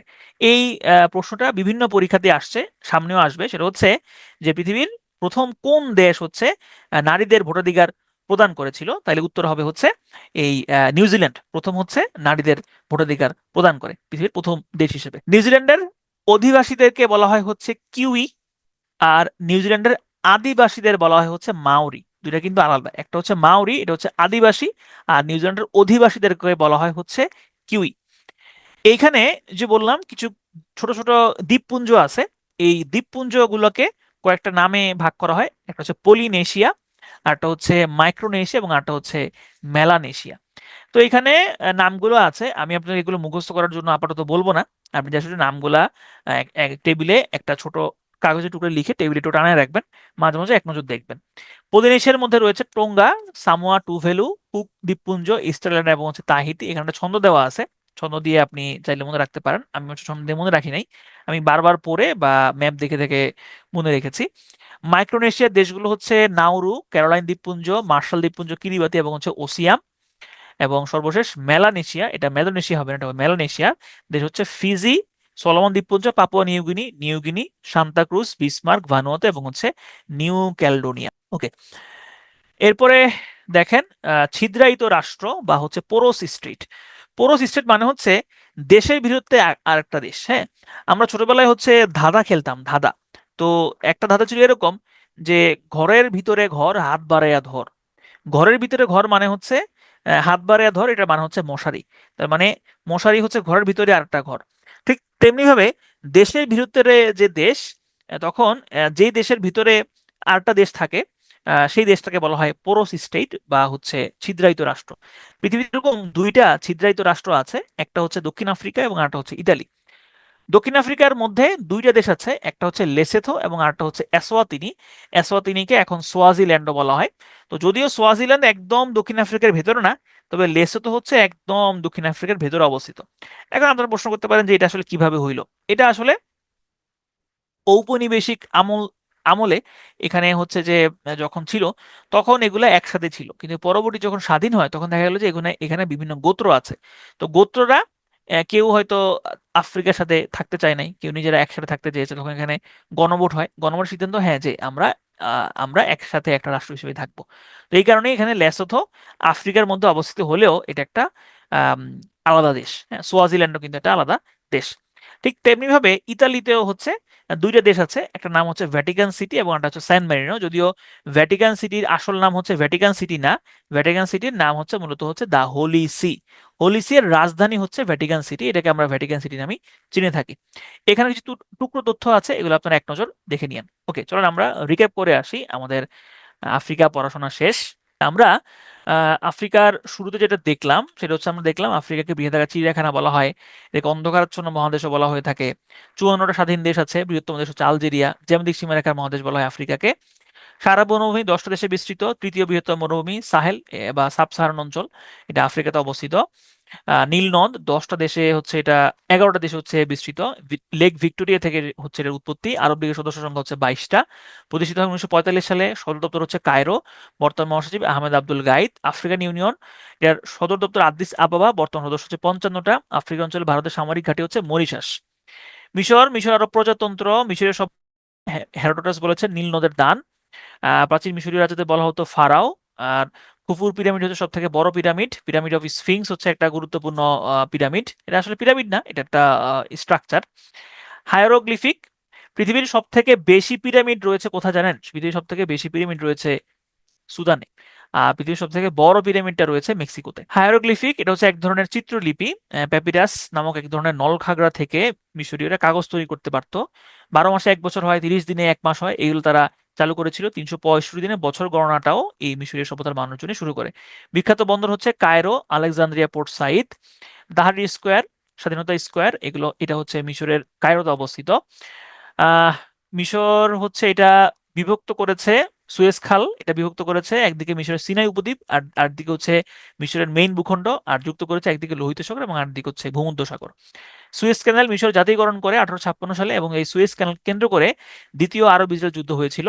এবং এই দ্বিতীয় আরব ইসরায়েল যুদ্ধ কিন্তু জাতিসংঘের আহ, আম, জাতিসংঘ না, যুক্তরাষ্ট্রের হস্তক্ষেপে হচ্ছে ওই যুদ্ধটা সমাপ্তি হয়েছিল। তৃতীয় আরব ইসরায়েল যুদ্ধের সমাপ্তি হয়, সরি, চতুর্থ আরব ইসরায়েল যুদ্ধের সমাপ্তি হয় ক্যাম্প ডেভিড চুক্তির মাধ্যমে, এবং এই ক্যাম্প ডেভিড চুক্তির মাধ্যমে হচ্ছে সিনাই উপত্যকা মিশর ফেরত পায়, এবং বিনিময়ে মিশর প্রথম আরব দেশ হিসেবে ইসরায়েলকে স্বীকৃতি প্রদান করে। তো এবং এই স্বীকৃতির পরে হচ্ছে আহ আনোয়ার সাদাত, তৎকালীন মিশরের প্রেসিডেন্ট, তিনি প্রথম মুসলিম হিসেবে শান্তিতে নোবেল প্রাইজ পান। এরপরে দক্ষিণ আফ্রিকার রাজধানী তিনটা: প্রিটোরিয়া প্রশাসনিক, ব্লুমফন্টেইন আইন আদালত, এবং কেপটাউন হচ্ছে পার্লামেন্টারি রাজধানী। আম, শ্বেতাঙ্গ এখানে বর্ণবাদী নীতি ছিল। দক্ষিণ আফ্রিকাতে বর্ণবাদী নীতির বিরুদ্ধে যুদ্ধ করেছেন বা আন্দোলন করেছেন হচ্ছে নেলসন ম্যান্ডেলা। তিনি প্রায় 27 বছর কারান্তরীণ ছিলেন। তার একটা তার তার কয়েকটা বিখ্যাত বই আছে, এর মধ্যে গুরুত্বপূর্ণ হচ্ছে long walk to freedom, conversation with myself ইত্যাদি। বর্তমান প্রেসিডেন্টের নাম হচ্ছে দক্ষিণ আফ্রিকার সিরিল রামাফোসা। ইস্ট লন্ডন দক্ষিণ আফ্রিকার একটা নদী বন্দর। উত্তর সামন্তদ্বীপ দক্ষিণ আফ্রিকাতে অবস্থিত। জিবুতি হচ্ছে আফ্রিকার একটা দেশ যেখানে অনেকগুলো দেশের সামরিক ঘাঁটি আছে। চীনের প্রথম সামরিক ঘাঁটি হচ্ছে জিবুতিতে অবস্থিত। দক্ষিণ সুদান পৃথিবীর সর্বশেষ স্বাধীন রাষ্ট্র, 2011 সালে স্বাধীনতা লাভ করে সুদান থেকে। সুদান এবং দক্ষিণ সুদানের মাঝখানে একটা জায়গা আছে, নাম হচ্ছে আবে ই রিজন। এইটা নিয়ে সুদানও নিজেদের বলে দাবি করে, আবার সাউথ সুদান এটা নিজেদের বলে দাবি করে। এটা একটা বিরোধপূর্ণ অঞ্চল। দারফুর এটা হচ্ছে সুদানে অবস্থিত একটা জায়গা। গাম্বিয়া, গাম্বিয়া হচ্ছে মায়ানমারের বিরুদ্ধে আন্তর্জাতিক আদালতে মামলা করে 2019 সালে। হর্নস অফ আফ্রিকার দেশ হচ্ছে Somalia, Eritrea, Ethiopia, Djibouti, Sudan, south Sudan এবং হচ্ছে কেনিয়া। ওশেনিয়া মহাদেশের মধ্যে সব থেকে বড় দেশ হচ্ছে অস্ট্রেলিয়া, রাজধানী ক্যানবেরা। সিডনি হচ্ছে নিউ সাউথ ওয়েলসের রাজধানী। বিশ্বের সব থেকে বড় প্রবাল প্রাচীর গ্রেট ব্যারিয়ার রিফ, এটা অস্ট্রেলিয়ার কুইন্সল্যান্ডে অবস্থিত। নিউজিল্যান্ড, এখানে দুইটা দ্বীপ আছে, সাউথ এবং হচ্ছে নর্থ, এই দুইটার মাঝখান দিয়ে একটা প্রণালী চলে গিয়েছে, এই প্রণালীর নাম হচ্ছে কুক স্ট্রেইট। নিউজিল্যান্ড বিশ্বের প্রথম দেশ হিসেবে নারীদের ভোটাধিকার হচ্ছে প্রদান করে। নিউজিল্যান্ডের অধিবাসীদেরকে বলা হয় কিউই, তবে তাদের আদিবাসীদের নাম হচ্ছে Maori. Polynesia, Tonga, Samoa, Tuvalu, Cook Island, Easter Island এবং হচ্ছে তাহিতি। তারপরে হচ্ছে মাইক্রোনেশিয়া, নাউরু, ক্যারোলাইন দ্বীপপুঞ্জ, মার্শাল দ্বীপপুঞ্জ, কিরিবাতি, ওসিয়াম। Melanesia, Fiji, Santa Cruz, Solomon, Bismarck, Papua New Guinea, Vanuatu, New Guinea, New Caledonia. এখানে এই পাপুয়া নিউগিনি এবং হচ্ছে নিউগিনি, এই দুইটা নাম মনে রাখেন, কারণ এই পাপুয়া নিউগিনি যাতে হচ্ছে, যেহেতু তারা ক্রিকেট খেলে, ক্রিকেট প্লেইং নেশন, এই কারণে এই নামটা গুরুত্বপূর্ণ। তাহলে এটা হচ্ছে মেলানেশিয়ার একটা দেশ, এটা মনে রাখেন, এটা হচ্ছে মেলানেশিয়ার একটা দেশ। ওকে, এরপরে আমরা দেখলাম কিছু টুকরো তথ্য। এর মধ্যে দেখলাম ছিদ্রায়িত রাষ্ট্র, পৃথিবীতে দুইটা দেশ আছে ছিদ্রায়িত, একটা হচ্ছে দক্ষিণ আফ্রিকা, এটার মধ্যে দেশ রয়েছে লেসোথো এবং এসওয়াতিনি, আর একটা দেশ রয়েছে ইতালি, এবং এটার মধ্যে রয়েছে ভাটিকান সিটি এবং হচ্ছে স্যান মারিনো। ওকে, তো এই হচ্ছে আমাদের আজকের ক্লাস। আজকের ক্লাসে আমরা এতটুকু পর্যন্তই হচ্ছে সীমাবদ্ধ রাখবো। এখন আমরা হচ্ছে প্রশ্ন উত্তর সেশন হচ্ছে আহ, নিব আপনাদের। আমি প্রশ্ন করব, আপনারা হচ্ছে যে উত্তর করার চেষ্টা করবেন, ঠিক আছে? আচ্ছা, প্রশ্নটা হচ্ছে যে প্রথম প্রশ্নটা হচ্ছে দক্ষিণ আফ্রিকার প্রশাসনিক রাজধানীর নাম কি? আমি আপনাদের চ্যাট অপশনটা অন করে দিচ্ছি, অন করা আছে। দক্ষিণ আফ্রিকার প্রশাসনিক রাজধানীর নাম কি বলেন? দক্ষিণ আফ্রিকার প্রশাসনিক রাজধানীর নাম কি? দক্ষিণ আফ্রিকার প্রশাসনিক রাজধানীর নাম হচ্ছে প্রিটোরিয়া। দক্ষিণ আফ্রিকার, ওকে, প্রশাসনিক রাজধানীর নাম হচ্ছে প্রিটোরিয়া। ওকে, এরপরে বলেন যে রাশিয়া ইউক্রেনে আক্রমণ শুরু করেছিল কবে? রাশিয়া ইউক্রেনে আক্রমণ শুরু করেছিল কবে? তারিখ সহ বলেন। রাশিয়া ইউক্রেনে আক্রমণ শুরু করেছিল কবে? 24 ফেব্রুয়ারি 2022। এটা কিন্তু পরীক্ষাতে আসছে, কয়েকবার আসছে, সামনেও আসতে পারে, ঠিক আছে? আচ্ছা, এরপরে বলেন যে হচ্ছে উম, এরপরে বলবেন হোমারের ইলিয়ড এবং ওডিসি এটা কোন সভ্যতার অন্তর্ভুক্ত? হোমারের ইলিয়ড এবং ওডিসি গ্রিক সভ্যতা। আচ্ছা, যুক্তরাজ্যের বর্তমান প্রধানমন্ত্রীর নাম কি? Starmer, কিয়ের Starmer. যুক্তরাজ্যের বর্তমান প্রধানমন্ত্রীর নাম হচ্ছে কিয়ের স্টারমার। ওকে, রাশিয়ার আইনসভার নিম্নকক্ষের নাম কি বলেন তো? এটা একটা পরীক্ষাতে আসছে। রাশিয়ার আইনসভার নিম্নকক্ষের নাম ডুমা, স্টেট ডুমা। রাশিয়ার আইনসভার নিম্নকক্ষের নাম হচ্ছে স্টেট ডুমা। আচ্ছা, জার্মানির আইনসভার নাম কি? জার্মানির আইনসভা, জার্মানির আইনসভার নাম কি? বুন্দেসটেগ। জার্মানির আইনসভার নাম হচ্ছে বুন্দেসটেগ। জার্মানির আইনসভার নাম হচ্ছে বুন্দেসটেগ। ওকে। তারপরে তারপরে হচ্ছে তারপরে বলবেন হচ্ছে তারপরে বলবেন হচ্ছে যে মিশরীয় সভ্যতার অবদান বলেন তো, যার যা যেটা মনে আছে ওইটা বলেন। মিশরীয় সভ্যতার অবদান, যার যেটা মনে আছে ওইটাই বলেন। 365 দিনে বছর, হ্যাঁ, 30 দিনে মাস। তারপর প্যাপিরাস, প্যাপিরাস নামক নলখাগড়া। ওকে, তাহলে এগুলো হচ্ছে অবদান। ওকে। আচ্ছা, এরপরে বলেন যে চীনের ঘাঁটি আছে কোন জায়গায়? চীনের ঘাঁটি আছে কোন জায়গায়? দক্ষিণ আফ্রিকাতে। আফ্রিকাতে চীনের ঘাঁটি আছে কোন জায়গায়? জিবুতিতে। জিবুতিতে হচ্ছে ঘাঁটি আছে, জিবুতিতে ঘাঁটি আছে। ওকে। আচ্ছা, এরপরে বলেন যে সুয়েজ ক্যানেল মিশর জাতীয়করণ করেছিল কবে? সুয়েজ ক্যানেল মিশর জাতীয়করণ করেছিল কবে? 1956 সালে। আচ্ছা, এরপরে বলেন যে ক্যাম্প ডেভিড চুক্তি স্বাক্ষরিত হয়েছিল কবে? ক্যাম্প ডেভিড চুক্তি, ক্যাম্প ডেভিড চুক্তি স্বাক্ষরিত হয়েছিল কবে?